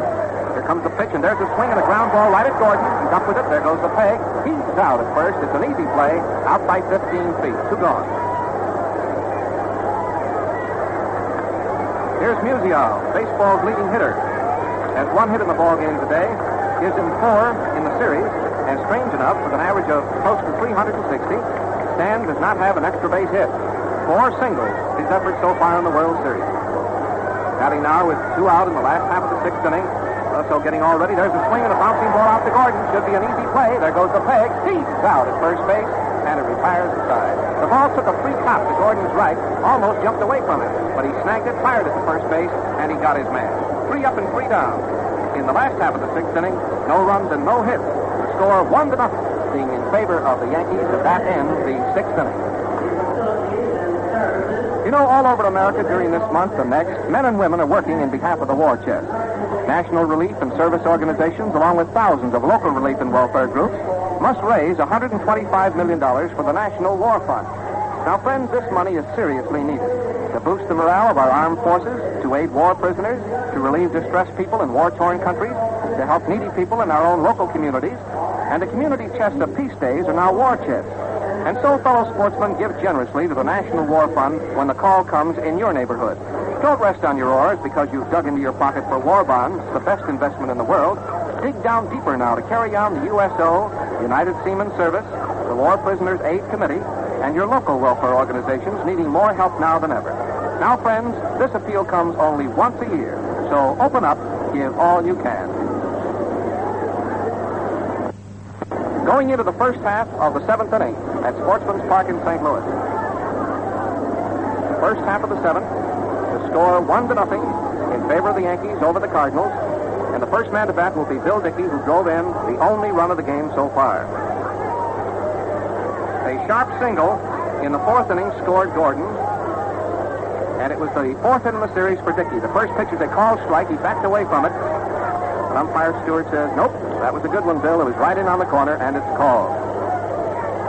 The outfield playing straight away. Nobody on, nobody out. Seventh inning of the ball game. Lanier gets all ready. There is a ball. It's outside, knee-high, and he evens up the count now at 1-1. Max Lanier fidgets around with his cap. Artie Fletcher down to our left, coaching at third. Earl Combs is over at first. Here comes the pitch, and there's a high fly ball into short left center field. It should be caught. Litwater is coming in. He's getting under the ball and has it for the out. Here's the first baseman, Etten. Up until today's game, he had 1 for 12 in the series. Been up twice today without a hit.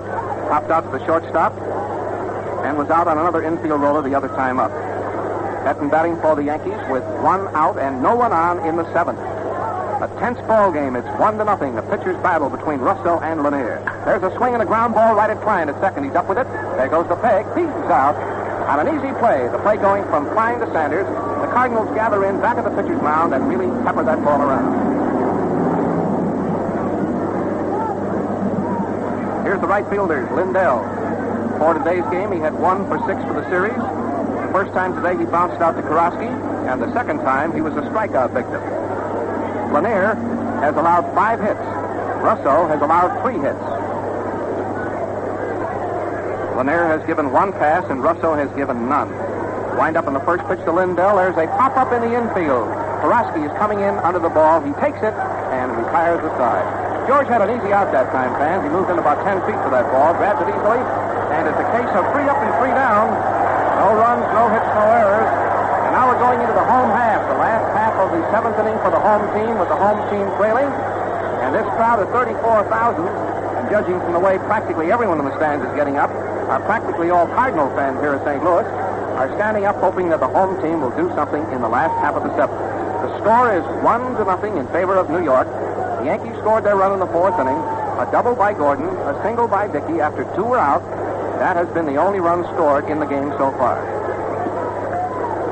Well, wherever you happen to be listening to this ball game today, whether it's out in California, whether it's up in Maine or down in Florida, or in any part of the world, I sincerely hope that the game is giving you much pleasure. We all, the 3 of us, Red and Bill and I, are particularly happy.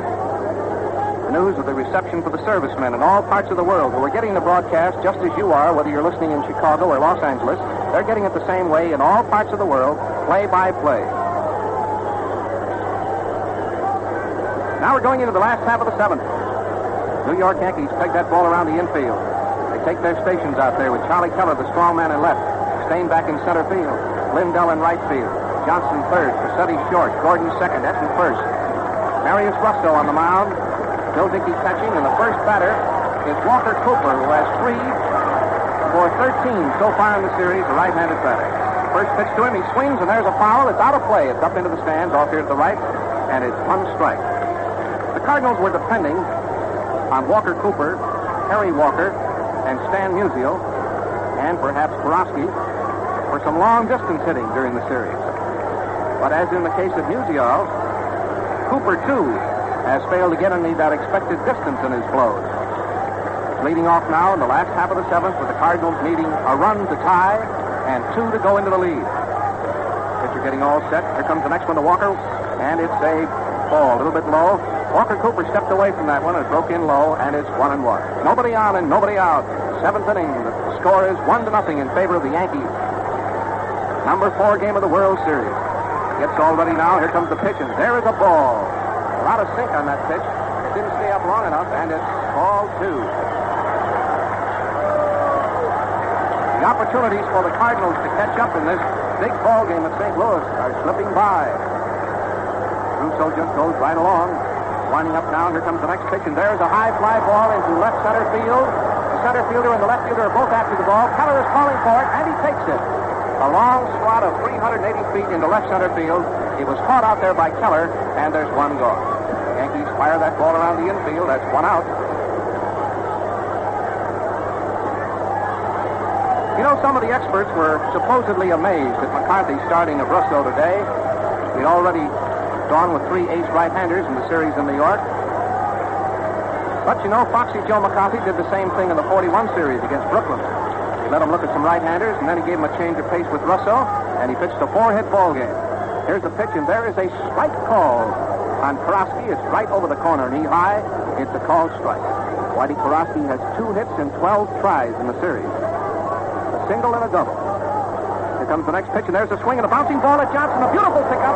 There goes the peg. He's out at first base by 10 feet, and Johnson made a beautiful pickup of a very hot smash, just a bit to his left, and he threw him out. And so it's 2 gone now, as the Yankees again pepper that ball around out there behind the pitcher's mound. Here's Sanders. A base hit the first time up, and a strikeout victim the second time up. Sanders has 4 hits in the series, including a home run. Here comes the pitch, and there's a swing and a miss. Right around his knees, a very sharp curveball, and it's 1 strike. The Cardinals are batting in the last half of the 7th. They're trailing 1-0. The Yankees scored their run on a double and a single in the 4th. Gordon and Dickey. Here comes the pitch, in close. Backed him up, and it's a count of 1-1. The number 5 game will be up for decision here at Sportsman's Park tomorrow. Probably see Chandler against Morton Cooper. Now the wind-up. Here's the next pitch. Saunders takes a mighty swing, gets a piece of that ball and fouls it. It flies over the umpire's shoulder and back to the screen, and it's a count of ball 1 and strike 2. The red 5 in the back of his white uniform, a tall, slim boy, is right here below it. Marius Russo on the mound. Slender, 6'1" left-hander, who was born in 1914 in Brooklyn. Pitching a masterful game out there on the mound for the Yankees. Getting all set, ball 1, strike 2. Here comes the pitch. He bounces one foul. It hits into the dirt to the right of the plate, hits him in the leg. Catcher Bill Dickey picks it up and fires it back at Russo. So far, the Cardinals have not been able to explode the type of hitting power that won the National League pennant for them. Here comes the next one. It's outside, just below the shoulder, and it's a ball. Makes it 2-2. Cardinals are batting in the last half of the 7th. The Yankees lead 1-0. Russo has given only 3 hits. Lanier has given only 5 hits. It's been a real pitcher's duel. Ball 2, strike 2. Here comes the next pitch to Sanders. He swings. There's a pop-up. Back a short. Crosetti going back, getting near the ball. He dropped it. He had his hands on the ball and dropped it. Back in short left field. Did you hear that yell from the crowd? It is scored as an error for Crosetti. That is the 3rd Yankee error in the World Series and the first one in this ball game. They have committed 3 errors, and the Redbirds have committed 9 misplays. Here's Danny Litwiler. Man on first base and 2 outs. That could be converted into a break if this fellow should follow up with a base hit. Crosetti went back on the grass for that pop fly ball, seemingly had it, had everything under control, and then dropped it. And on first, Danny Litwiler batting. Here's the pitch, and there's a bouncing ball down the first base line. It hit the bag. It's a fair ball. It's rolling way down the right field line. The run is not going to score, I don't think. They round third base and go back to third. It scored as a 2-base hit. The run did not score. Sanders gets to third base as Lindell raced in fast and picked that ball up. There's a man on second and a man on third for St. Louis, and a base hit would put the Cardinals in the lead. Now, fans, that ball was hit on the ground very sharply by Litwiler down the first base line. The ball hit the bag, bounced about 8 feet in the air, and having hit the bag, the motion of the ball was slowed up naturally, so it rolled slowly down the right field foul line. Lindell raced in fast, picked that ball up, and fired it into the infield. And as the first baseman, Etten, cut off the throw, with Sanders just coming around third, they held him up at third. There's a man on second, a man on third, and I'm sure that Marion will get a pass. First base is unoccupied, and they're going to walk him and load the bases, and then we'll see it will be Lanier's turn to bat.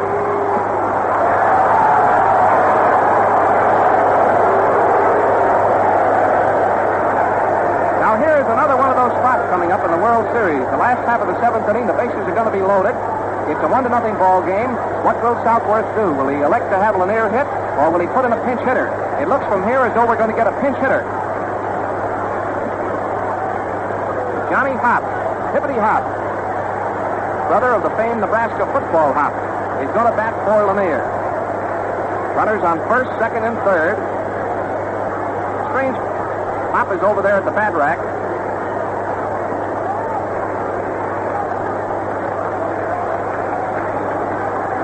Hop has gone back. Hop got up and went over to the bat rack. Manager Southworth waves him down, and Frank Demaree is now coming out. Brecheen is out in the bullpen along the left field line, and Frank Demaree, who bats right-handed. Pop thought that Southworth had motioned to him. He got off the bench and walked to the bat rack. Southworth immediately motioned, no, he didn't mean him. He meant Frank Demaree. Frank Demaree has spent considerable time in the National League. In fact, I can remember many, many years that he played out in Chicago with the Cubs. He's batting now with the bases loaded. Marion was given an intentional pass. It was Russo's first walk of the ball game. And Demaree could certainly become a hero here if he gets a hit in this spot. A hit, any kind of a hit past the infield, would put St. Louis into the lead. Russo is plenty deliberate. Stands, the bases are loaded. It's the last half of the seventh. There's 2 out. The Cardinals have the best chance of the ball game. In fact, Russo's great pitching hasn't given them many opportunities today. So this is the spot right now with the bases loaded. Here's a pitch to Demaree, and he swings at the first pitch. He was over the inside corner, right up around the shoulders. He fouled the ball, got it on the handle, and it goes back into the screen. Yankee left side of the infield. Johnson and Crosetti move in to say something to the pitcher. Bases loaded for the Cardinals. A great scoring opportunity if Demaree, a pinch hitter, can come through. Donald and Murphy are in the bullpen down the right field line for the Yankees. And Brecheen, a left-hander, is warming up down the left field line for St. Louis. This is the key spot in this ball game so far for St. Louis. It is one of the few opportunities that they have had. And a hit now would put St. Louis in the lead in this last half of the seventh. Bases loaded. 2 out. A count of strike 1 on Demaree, batting for Max Lanier. Russo takes plenty of time out there now. He's getting all set, gets ready. Here's the pitch, and Demaree hits the bouncing ball to Johnson, who fumbles the ball, and the game is tied up.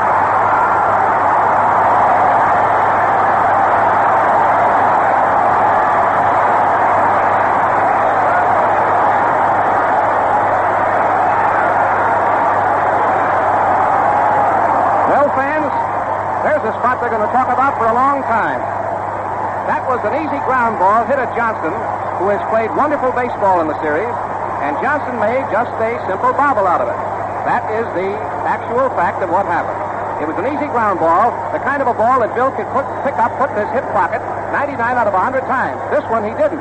It's the same thing happening to Russo here as happened to Lanier in New York in the second game.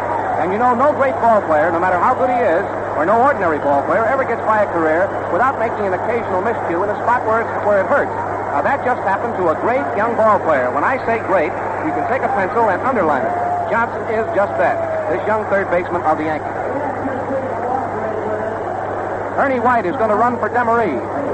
Demaree hit a ground ball just to Johnson's left. It was just a case of stepping over just a foot or two and picking up the ball, but he bobbled it.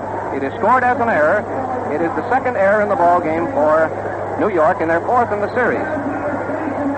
Ernie White, who pitched a beautiful ball game in last year's World Series, is going to run for Demaree, and now the game is going to be delayed for a while. The boys out in the stands in left field and center field were so excited watching that tying run come in, which has tied this ball game up at 1-1 in the last half of the seventh, that they started to throw everything available onto the field. Some scorecards, some bottles, and so on, and I think while they're cleaning up the debris out there, that this would be an awfully good time to have our mutual stations come in and identify themselves. You're listening, friends, to the broadcast of the number 4 game of the 1943 World Series, and what a ball game it is. This is Mutual. This is WGN, the voice of the people, Chicago.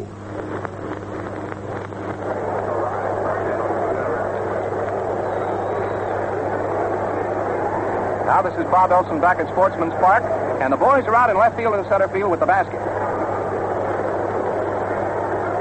I'm going to ask Red Barber to come in here just a second. Red, wouldn't you sort of compare that bobble that I did on Johnson with what happened to Lanier in that ball game in New York? Bob, that was exactly the thought I had. I was going to say that baseball has a basic expression that everything evens up. And so right here in the same series, we have had, you might say, a turnabout of a faltering of defense behind a pitcher. As everyone knows by now, Brazel was pitching magnificent ball for St. Louis in the third game, and his defense faltered, not once but twice. And this has happened this afternoon to Russo, who is pitching great ball. In fact, this is not an earned run, but that's the way it goes in baseball. And that's quite a scene out there, Bob, and I imagine it brings back to mind a World Series game in 1934 at Detroit, doesn't it, when it had the stopped and the groundkeepers went out there? Yes, that does, Red. That certainly brings that situation to mind. The famous vegetable throwing incident. Of course, in these days of rationing, the chances are they wouldn't be throwing tomatoes and lettuce and that sort of thing. They're content with just tossing bottles and a few scorecards. They didn't mean anything by it. I mean, it wasn't aimed at anyone. It was just the sheer exuberance over having the Cardinals come through in a spot when this ball game, and I say it very candidly, looked like it was well locked up by Mr. Russo. He was moving along in brilliant pitching style here today. The boys are still out there in the outfield with the baskets, but they have the debris all gathered up, and they are now wending their way toward the exit gate over at the end of the left field line. Brecheen is still warming up. The bases are loaded. White is running for Demaree, and Klein, the leadoff man. Now, here's a little fellow who is always dangerous. Klein. He hit great ball in the American Association before the Cardinals got him. In fact, he and my old friend Lou Novikov went right down to the last day of the season, practically tied for the batting championship of the association. Lou had a big day the final day and won the championship over Klein by something like a point. So this little fella can really hit that ball. The bases are loaded. It's a tied ball game. It's 1-1, last half of the seventh. There's still 3 men on. There's 2 gone, and Klein is going to bat just as soon as they're ready. And it looks like they're just about ready now. Russo's getting all ready. Here's the pitch, and there's a bouncing ball to Gordon. Nice play, and it is out at second base for a force out. Gordon to Crosetti to retire the side, and 3 men are left on the bases. That ball was hit sharply just to the pitcher's left, almost through the box. Gordon skidded over, came up with that ball, and clipped it to the shortstop to get a force play at second and to retire the side. So at the end of 7 innings, the ball game is all tied up at 1-1, and that ends the 7th inning. Come in, Red. Within recent weeks, our men and our armed forces all over the world have been receiving Gillette blades in a new and distinctly different-looking package. Khaki and green colors distinguish the special camouflage package intended for soldiers and sailors. These blades, available only at post exchanges, shipped service stores, and similar outlets, are of true Gillette quality in all respects. That means they fit the Gillette razor precisely, are extra keen, extra durable. Also, they give you the kind of shaving speed and ease that makes a man look his best and feel refreshed. In order that our armed forces overseas may receive this broadcast simultaneously with you, the Gillette Safety Razor Company is eliminating all mention of the company name or its products during the course of play. Our short commercial messages are confined to between-inning intervals, and these are deleted by the Army in accordance with government regulations forbidding sponsor credit. Now, this is Bob Elson talking to you again from Sportsman's Park. Speaking of those servicemen, we certainly hope they're enjoying this broadcast of the 4th game of the World Series, wherever they happen to be listening. Well, Harry Brecheen, a wiry left-hander, is out there on the mound getting in his practice throws, and he is making his 3rd appearance in this 43 World Series. The Cat, as Red calls him, has done some very effective relief work, and he's being rewarded with a very crucial spot in this 4th ball game. The nickname the Cat is certainly well hung on this fella. He really jumps around out there in that box, and for a batted ball in the infield, he's right on top of everything. He's a very, very nimble gent, and very foxy at pulling that baseball toward the plate. Now, the first man to face him in the inning is going to be the pitcher, Russo, who has a double to his credit the last time up and takes the first one in close for a ball. This is the first half of the 8th inning, the 4th game of the World Series, and it's tied at 1-1, 1-1. Brecheen, a left-hander, is on the mound. Max Lanier was taken out for a pinch hitter, Frank Demaree. Here comes the pitch, and he swings and hits one safely down the left field line. It's going all the way to the wall.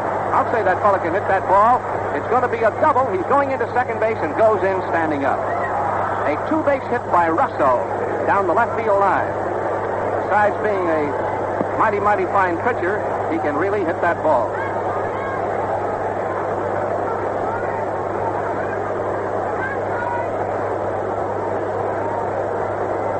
That's a hit off of Brecheen. Puts a man on second base for the Yankees in the 8th inning. And here's the leadoff man, Steinbach. In this spot, and the Cardinals are already expecting it, they figure that Steinbach has orders to bunt, to move this man along to third, where he'd be in a position to score on an error, a fly ball, or a hit, or anything else. Keene is getting all set. Saunders waiting to race in. He punted, foul, out of play, back into the screen. And Steinbach, seeing that Sanders was going to come in on that ball, race in, try to pick it up and fire it to third, naturally try to lay it where it would do the most damage and where it would be the most effective. Close to the line, down the third base line, in an effort to pull that third baseman off that bag to make sure that the man was going from second to third. Murray Dixon, the right-hander, is warming up for St. Louis in left field. No one in the Yankee bullpen. The eighth inning, the Yankees have a man in a scoring position. Another double for Russo. Man out there on second base and no one out. Here's the pitch, and there is a bunt. Beautiful in front of the plate. The play is going to be at first. And it is out at first. It was a beautiful bunt by Steinbach, halfway between the plate and the pitcher's mound. And by the time that the cat, Brecheen, got in to pick that ball up, he took a look at third, and sensing the fact that there would be considerable risk involved in firing it that way, he had to make sure of his man at first base. So, fans, it was a perfect sacrifice laid down by Steinbach. A man on third with an important run for New York, and Crosetti coming up.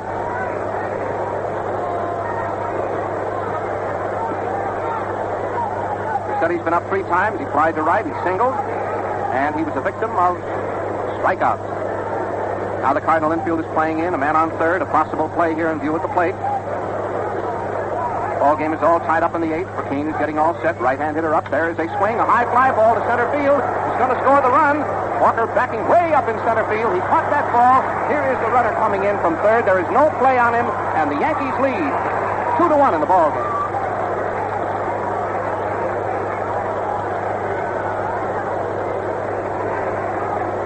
A long fly ball hit very deep to center field.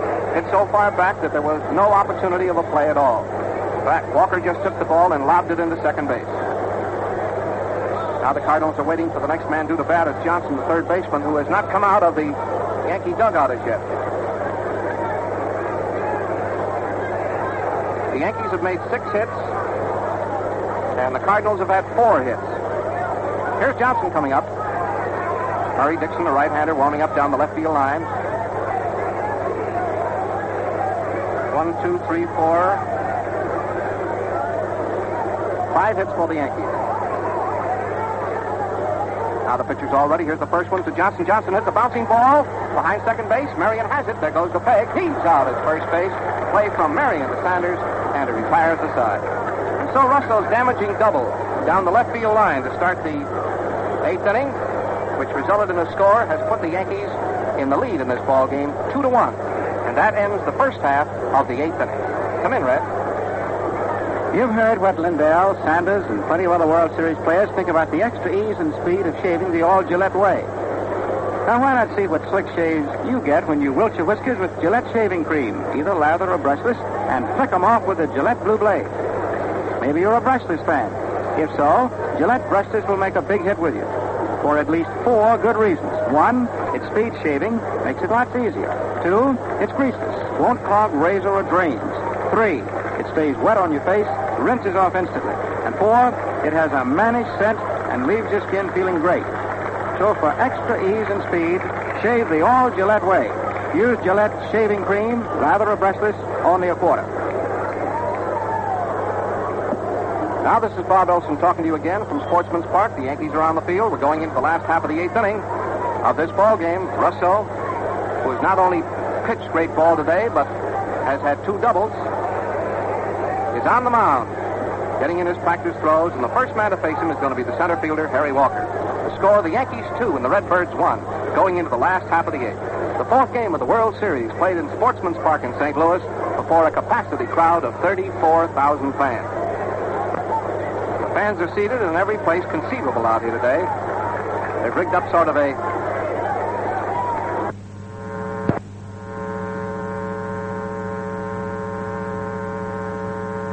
seat which accommodate a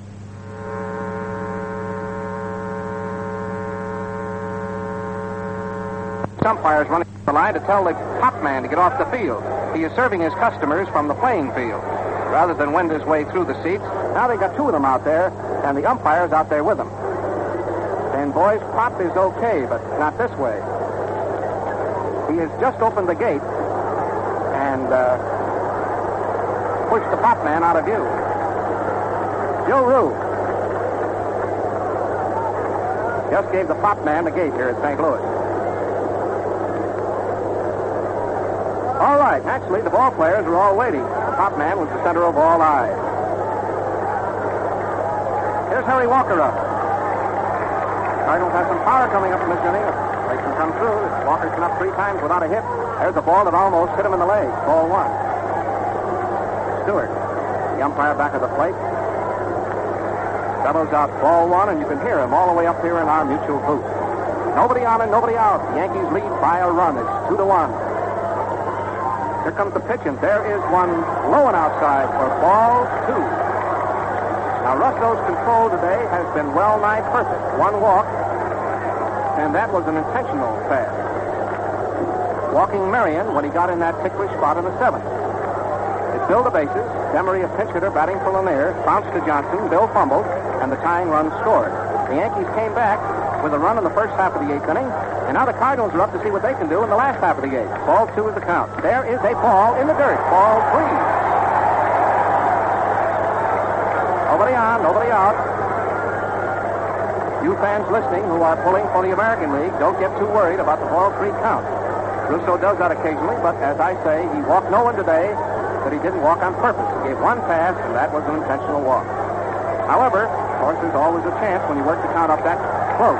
3-0, and there is a strike. It caught the corner knee-high, right over the outside corner, and the batter knew it. He made no motion at all to start for first, but the percentage says he's got to take this next one. He can hardly offer it this no matter where it is. There is a strike over the inside corner at the letters, and it's a good pitch. The crowd yelled just a little bit, but the batter never said a word. He moved out of the batter's box, takes his cap off, and now Russo has worked that count up to 3-2. Kept that pitch right in on the hand. Getting all ready out there now. Here is the next one, and there's a bouncing ball to Gordon. High hopping ball. There goes the peg. He's out at first base. Gordon to Etten, and there's 1 gone. So there you see, after 3-0, a good control pitcher, Russo, got himself out of what looked like it might be a dangerous spot and retired the batter on a bouncing ball to Gordon.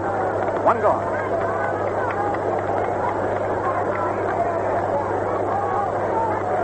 Here's Stan Musial, up 3 times and has had 1 hit. Gets all ready. Here's the first pitch. Musial swings, and there's a bouncing ball in the infield that Johnson is going to fire. It's going to be very close. He didn't even throw it. It's a hit. The ball hit into the dirt to the left of home plate and bounced high into the air. You've seen that sort of a play many times when you've been to the ballpark yourself. The third baseman had no choice. Just stand there and wait for the ball to come down. When it did come down, Musial was only about 5 feet from first base, so Bill held it. It scored as a base hit. And makes 5 hits for St. Louis, and now Etten is going to talk to Russo. Man on first base with the tying run, and Walker Cooper is coming up. That makes Musial's 5th hit of the series, although as yet he has not had an extra base hit. Cooper's been up 3 times today without a hit. He hit a couple of balls hard, but they were caught. Here comes the pitch, and there's a swing and a bouncing ball behind second base. Gordon.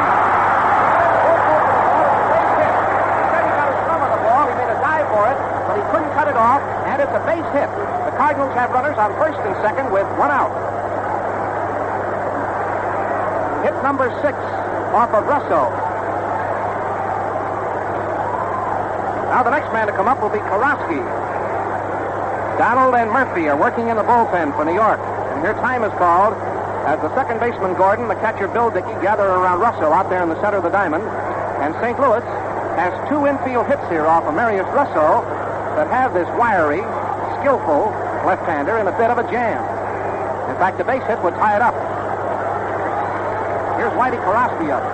You well remember the ball game last year when he was a hero of one of the World Series games.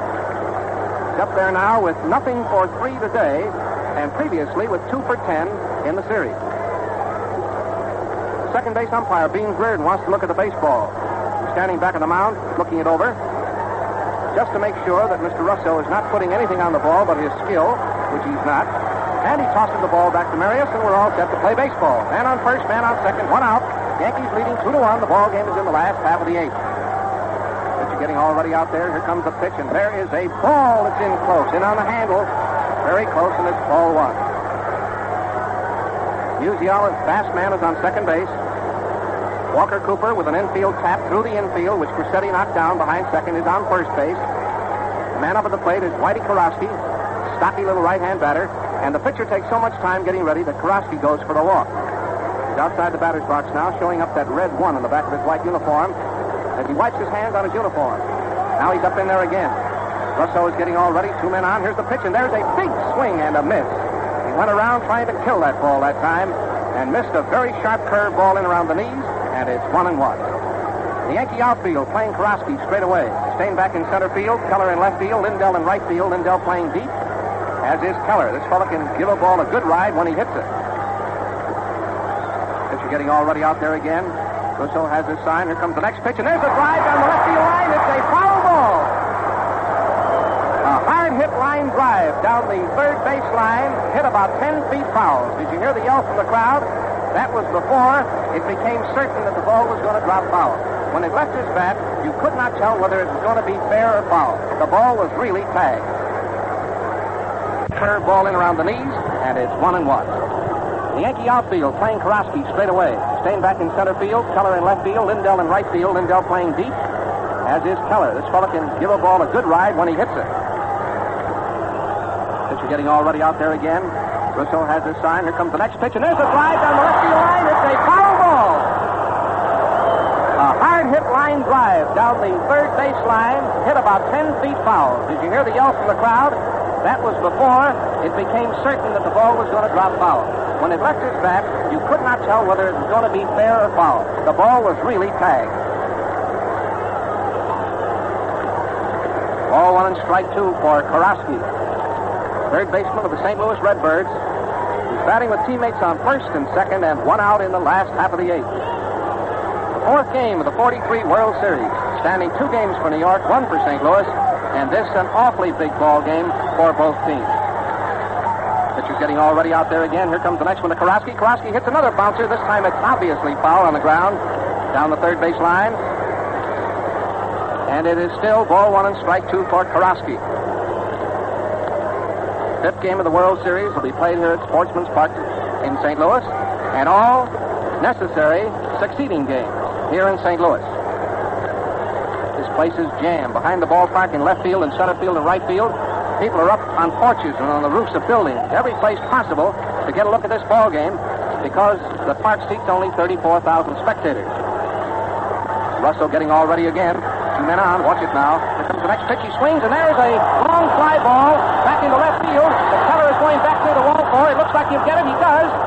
Way back near the left field wall. Crosetti hit one that time, and Keller pulled it down about 5 feet from the wall.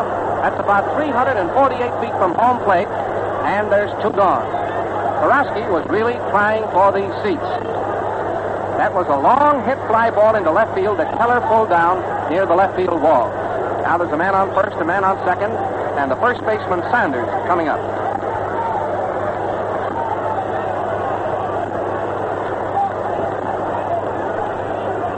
Sanders, the first time up today, drove a single into left field.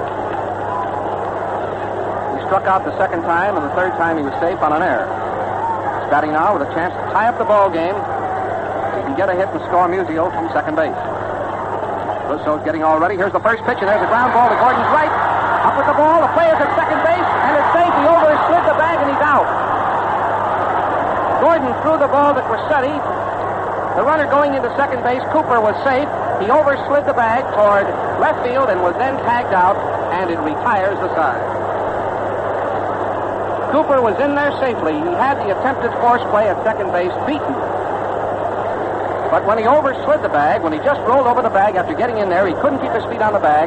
He was tagged then by Crosetti, fully a foot off the bag, and it retires the side. So that ends the threat.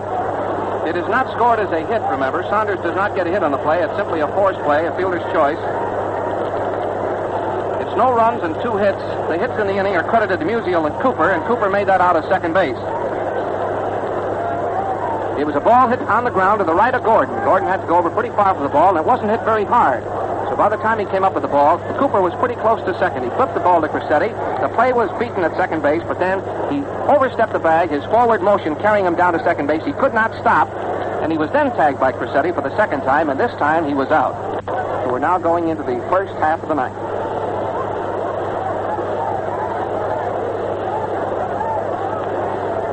Harry Brecheen is out there on the mound for St. Louis. The score 2-1 in favor of the Yankees. Brecheen, a left-hander on the mound. First man to face him will be Charlie Keller. been up 3 times without a hit. He struck out twice today, and he bounced out the first time.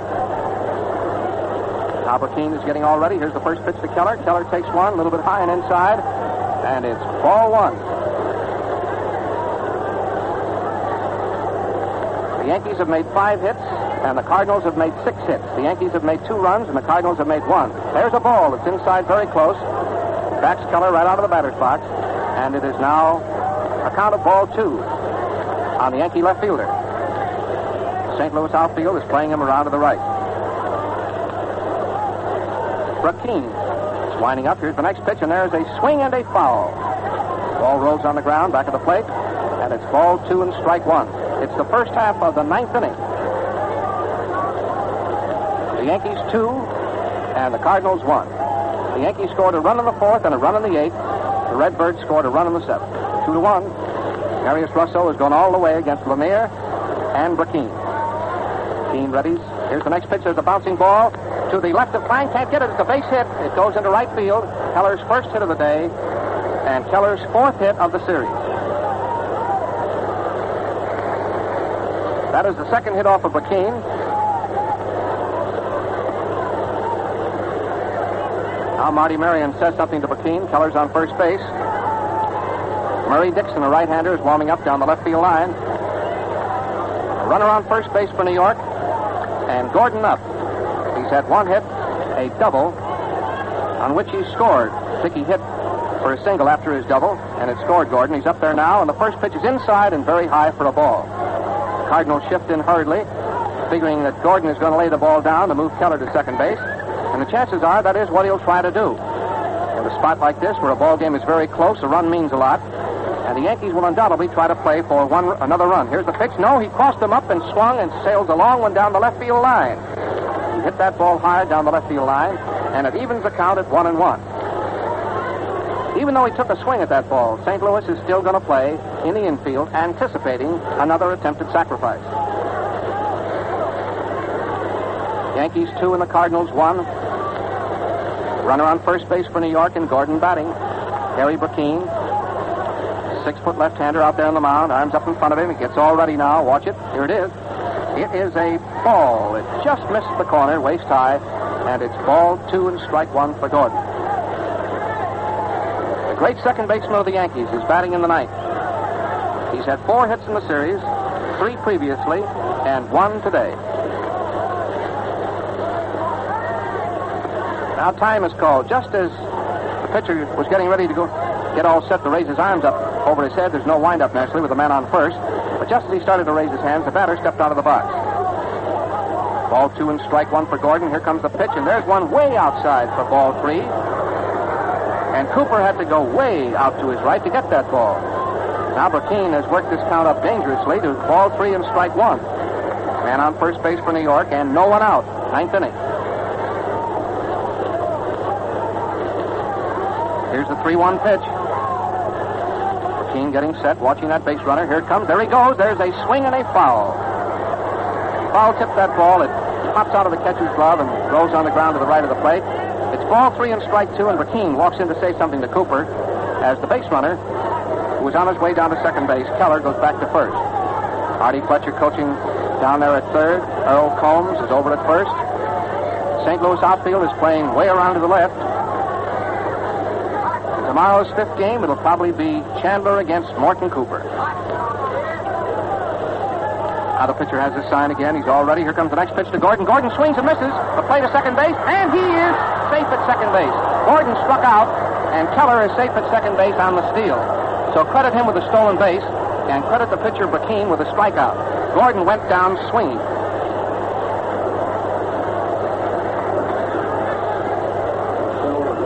Stolen base puts a man on second. Dickey is coming up. Klein, reaching for that ball down at second base, was shaken up as Charlie Keller came in. And umpire Reardon down there at second is calling time, waiting for Klein to make the necessary adjustments out there. And he says he's okay now and goes back to his position. Marty Marion at short, Klein at second, Kurowski at third, Sanders at first. Here's Dickey up. And now they're going to give him an intentional pass. Dickey is going to get an intentional pass. Walker Cooper steps out to the left, and Brecheen going to give him a pass. Ball, it's way outside.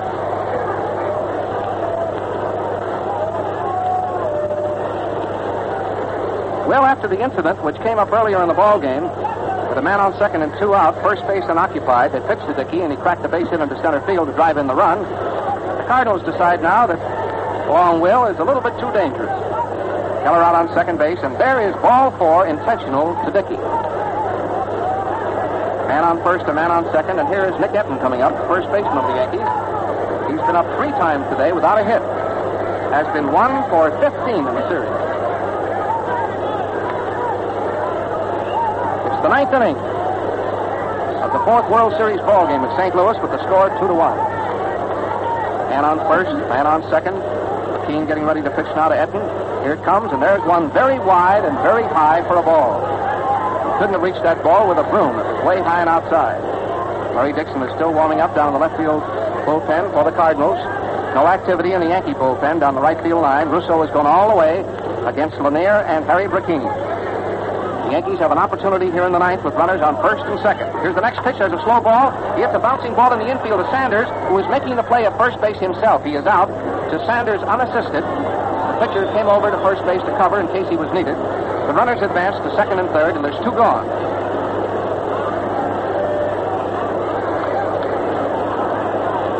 Man on second, a man on third, and here is Lindell coming up.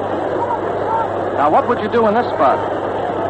Would you pitch to Lindell, an outfielder, with first base unoccupied, or would you walk him and pitch to Russo, the pitcher, who has 2 doubles?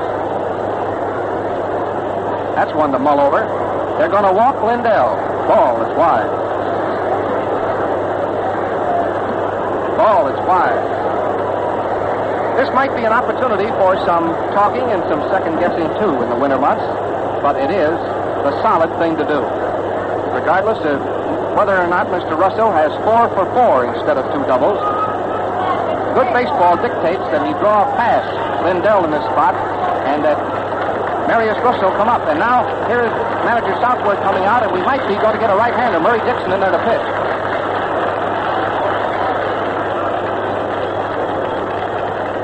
Billy Southworth is out in the center of the diamond. There's Walker Cooper out there. He's talking to Brecheen. Murray Dixon, the right-hander, a slender fellow, stands about 5'11 and a half or 6 feet tall, is in that bullpen in left field. Brecheen is going to stay in. The bases are loaded for the Yankees, leading 2-1 in the 9th inning at St. Louis. Big Sunday game, 4th game of the World Series, which we hope you're enjoying wherever you may be listening. Here's the first pitch, and there's a swing and a miss. A slow curve and around his knees, and it's 1 strike. Russo, plenty dangerous up there at the plate. He's been on every time. He walked the first time, he doubled to right the second time, and he doubled to left the third time. This is the 4th time. What'll he do now with the bases loaded and 2 gone? Brecheen gets his sign. Here comes the pitch. Ooh, almost a wild one that time, and Cooper had to go into the dirt to stop it. Walker Cooper dove into the dirt to stop that pitch that got away from Brecheen. Evens up the count at 1-1. Russo is batting right-handed. Here he is right below us, swinging that light-colored bat. Teammates on first, second, and third. A 2-1 ball game, 9th inning, 2 out. That's the picture here at St. Louis. Now he's all ready again. Watch it. Here it is. There is a swing and a miss. He broke one over the outside corner, waist high, that Russo went reaching for, and it is ball 1 and strike 2 for Russo. Bases loaded. This fella has walked and doubled twice.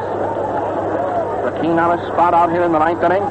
Watch it now. He has his sign. There goes the windup. Here comes the pitch. He struck him out with the bases loaded. He struck him out with the bases loaded that time. He went for what looked like a knuckleball from here and around his knees, and he struck him out, and 3 men are left on the base. And so that is the end of the first half of the 9th inning. It is no runs, 1 hit, and 2 walks in the inning, and now we're going into the all-important last half of the night. You're listening to the broadcast of the 4th game of the World Series, friends, from St. Louis. Score, the Yankees 2 and the Cardinals 1, going into the last half of the night. And while the teams are changing now out there, the Yankees going onto the field and the Cardinals coming to bat, we will pause briefly for station identification. This is Mutual. This is WGN, the voice of the people, Chicago. Now, friends, this is Bob Elson talking to you again from Sportsman's Park in St. Louis. The attendance today, 36,196. Receipts, $155,884.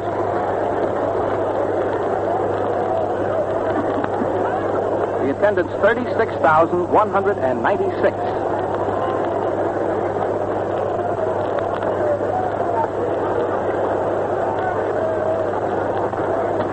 Bill Corum in his summary and his highlights after the ball game will have a lot of interesting figures for you. Right now, the big figure is 2-1 on the scoreboard. The Yankees 2 and the Cardinals 1. By the way, you servicemen listening to this ball game today will be able to see a fine two-reel motion picture of this ball game 3 or 4 weeks after the World Series is over in Europe and in the United States. The American League is making a two-reel sound picture which is going to be shown to the servicemen in the United States and every place else. First man to bat now for St. Louis in the last half of the ninth is Litweiler, and he takes the first pitch wide for a ball. Ball one. Litweiler cracks a double down the first baseline. There's a plane going overhead, and you can hear the roar of the motors. Nobody on and nobody out. Danny Litweiler. If he gets a hit, you'll hear a roar. Russo getting all set. Here comes the pitch. Litweiler swings and hits a bouncing ball out to Crosetti. There goes the pickup on the peg. He's out at first base. The play from Crosetti to Wetton. And it's one gone in the ninth inning. Here is Max Marion coming up. One out. One out in the last half of the ninth. The fourth game of the World Series. Marius Russo has gone all the way and pitched a beautiful ball game. Now here's Marty Marion. Marion has walked twice today. He's been up 3 times. He has 2 hits so far in the series, including a home run. Here's the pitch, and there's a ball low outside. Nobody on and 1 out in the last half of the ninth. The last chance for the Redbirds. Can they do it here in the ninth? That is the question at St. Louis. Russo has gone all the way. The score is 2-1 in favor of the Yankees. Here comes the pitch, and Marion cracks the ground ball. A hit down the left field line. He's racing for first. He's found his first. He's on his way to second. The ball bounces out of Keller's hands. He pulls up to second base, and it's a 2-base hit. Now we will undoubtedly get a pinch hitter for Brecheen. There is a 2-base hit by Marty Marion, right over the bag, on the ground at third base, way down the left field line. Keller fired it back into the infield, and Marty Marion is on second base with the tying run. Hit number 7 off of Russo. And here is Fletcher coming out, and it looks like we are going to get another pitcher for New York.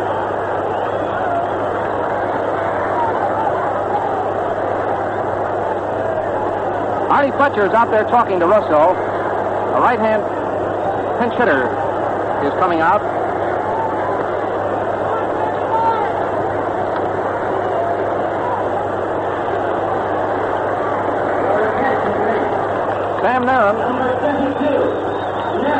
Sam Narron, who's been a bullpen catcher for the Cardinals all year long, has made very few appearances in a ball game. A right-hand hitter is the choice of manager Southworth in this spot in the ninth inning. Narron, he bats right-handed. Number 32 on the back of his white uniform. And here is the pitch, and there is a bouncing foul down the third baseline, and it's 1 strike. Narron, a stocky boy, has been doing practically all of the bullpen catching all year long for St. Louis. A stocky lad who stands about 5 feet 10 and a half. Powerful-looking build. He bats right-handed, and he can certainly be a hero, bullpen or no bullpen, if he gets a hit here in St. Louis in this last half of the ninth. Marion is on second base by virtue of a 2-base hit. Russo getting all ready out there now. Here's the pitch. Oh! The pitch was inside very high. He fell away from it, and the ball hit his bat and went into the stand. The pitch very nearly hit Marion as he fell away, throwing himself away from the ball. The bat got up in front of him, and through no fault of his, the bat was hit instead of himself. And the ball ricocheted off the bat into the stand. But that was a pitch right at him. Not intentional, of course, by Russo. He was just trying to get that pitch in there. And it's a foul strike. Makes it 2 strikes on Marion. Narron. And on second base, and Marion batting. Still has that big one to look at. Last half of the ninth inning, and the score 2-1 in favor of the New York Yankees. Pitcher gets all ready out there now. Here it comes. There's a swing and a bouncing ball to Crosetti. The play is to first base, and he is out at first. Narron hit that ball hard, very sharply, but right at Crosetti, and Crosetti backed up, took the ball off a big hop, and threw him out at first. And so that puts it squarely up to Klein, who is coming up to the plate now with a teammate on second base, 2 out. The score 2-1 in favor of New York, and it's all up to Klein. Had Marion been able to get that ball in the hole between Crosetti and Johnson, or any place else in the infield, it would have gone through surely because it had the speed of a bullet. Here's Klein batting. Here's the pitch, and there's a mighty swing and a miss, and it's one strike. What's Klein done today? He's been up 4 times and done nothing. He flied to right, he flied to left, he bounced to the pitcher, and he hit into a force play, 4 times up. All that will be forgotten if he gets a hit this time by the St. Louis fans. Gets all set. Here's the pitch, and there's a fly ball into right field. Looks like the game is going to be over. Steinbach is backing up. He caught it. The ball game is over, and the Yankees win the 4th game of the World Series by a score of 2-1. So Marty Marion, who came through with a double in the 9th inning, is left out there on second base as Narin bounces out hard to Crosetti. Klein flies deep to center field, and the ball game is over, and chalk it up as a win for New York. And an outstanding victory out here for Marius Russo, the choice of manager McCarthy, and this left-hander came through with a beautifully pitched ball game. The final score, New York 2 and the Cardinals 1. And, of course, that puts the issue squarely up to St. Louis now. To do it, they have to win in 3 straight games. It stands 3 for New York and 1 for St. Louis. Now this is Bob Elson, who's had the pleasure of bringing you the last half of the ball game. Bill Coram, with his colorful highlights of today's game, as seen from the press box, will take over the microphone in another moment or two. But first, here's Red Barber. And before Bill gets going here, I want to nail down this one fact about today's Gillette Blue Blade. It's simply this. In all the world, there isn't another blade as sharp, easy shaving, or long-lasting. Folks, the manufacture of the Gillette Blue Blade requires unusual technical knowledge. Heading this department and that, working on every phase of production at shaving headquarters, you'll find graduates of leading technical institutions. There are specialists in metallurgy, chemistry, physics, mechanics, electricity, even the newest of sciences, electronics. I tell you this to stress that nothing is spared to make today's Gillette Blue Blade the finest money can buy. The blade that gives you the most refreshing, best-looking shaves a man can have. Won't you try it? Before the ball game got underway, Bill Coram told us all that today's game was one that, as he saw it from his long experience, that St. Louis must win. And here is Bill. Through our long associations with him, we have come to doubly respect his opinions, and he has doubly endeared himself to us because of his warm humanness. Bill Coram. Right, Red. And St. Louis did make a gallant bid to win this afternoon in this 4th game of the series here at Sportsman's Park, and now the great crowd is streaming off across the field, downhearted, but they still know that they've got a good ball team and a game winner. It was a great game for the Yankees to win, a tough one for the Cardinals to lose, and it does look as if they now have their backs to the wall with the Yanks 3-1, and it's sudden death from now on. Joe McCarthy, great manager of the Yankees, a very, very capable baseball man, as everybody knows, took a big gamble on Marius Russo, a sore-arm pitcher from Brooklyn, and won his gamble because now he has Spurgeon Spud Chandler to go with in the 5th game, and Chandler is his ace. The Cardinals also have their ace in Morton Cooper, but Chandler, of course, can lose, and Cooper can't afford to lose, and there's the difference. The break in this ball game, as I saw it, was when Frankie Crosetti, great little veteran of the Yankees, who was benched last year when Phil Rizzuto came along to take his place at shortstop, but playing a beautiful series this year, not as good as Gardens, but a grand series in the infield, broke in back of second base and knocked down Walker Cooper's single. It went for a hit, but if Crosetti hadn't knocked it down, Karowski's long fly ball that followed it would have scored the tying run and given the Cardinals a chance to win this ball game. Both teams left the bases filled. The Cardinals perhaps got a bad break on that because they threw trash and bottles and things on the field and held up the game, and that gave the Yankees, who were jittery at the time, who'd made 2 very bad errors in that inning, and given them the tying run, as a matter of fact, just as the run against Alpha Brazel was given to the Yankees in New York in the 3rd game.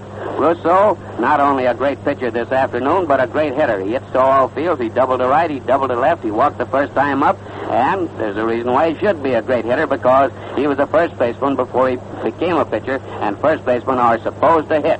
It was Paul Critchell, the Yankee scout, who changed Russo over into a pitcher from a first baseman, and I guess he's one of the best hitting pitchers in the American League, and about as good as there is in either league. I'm sure the Cardinals knew that, but there was nothing their left-handers could do. He just laced that ball around.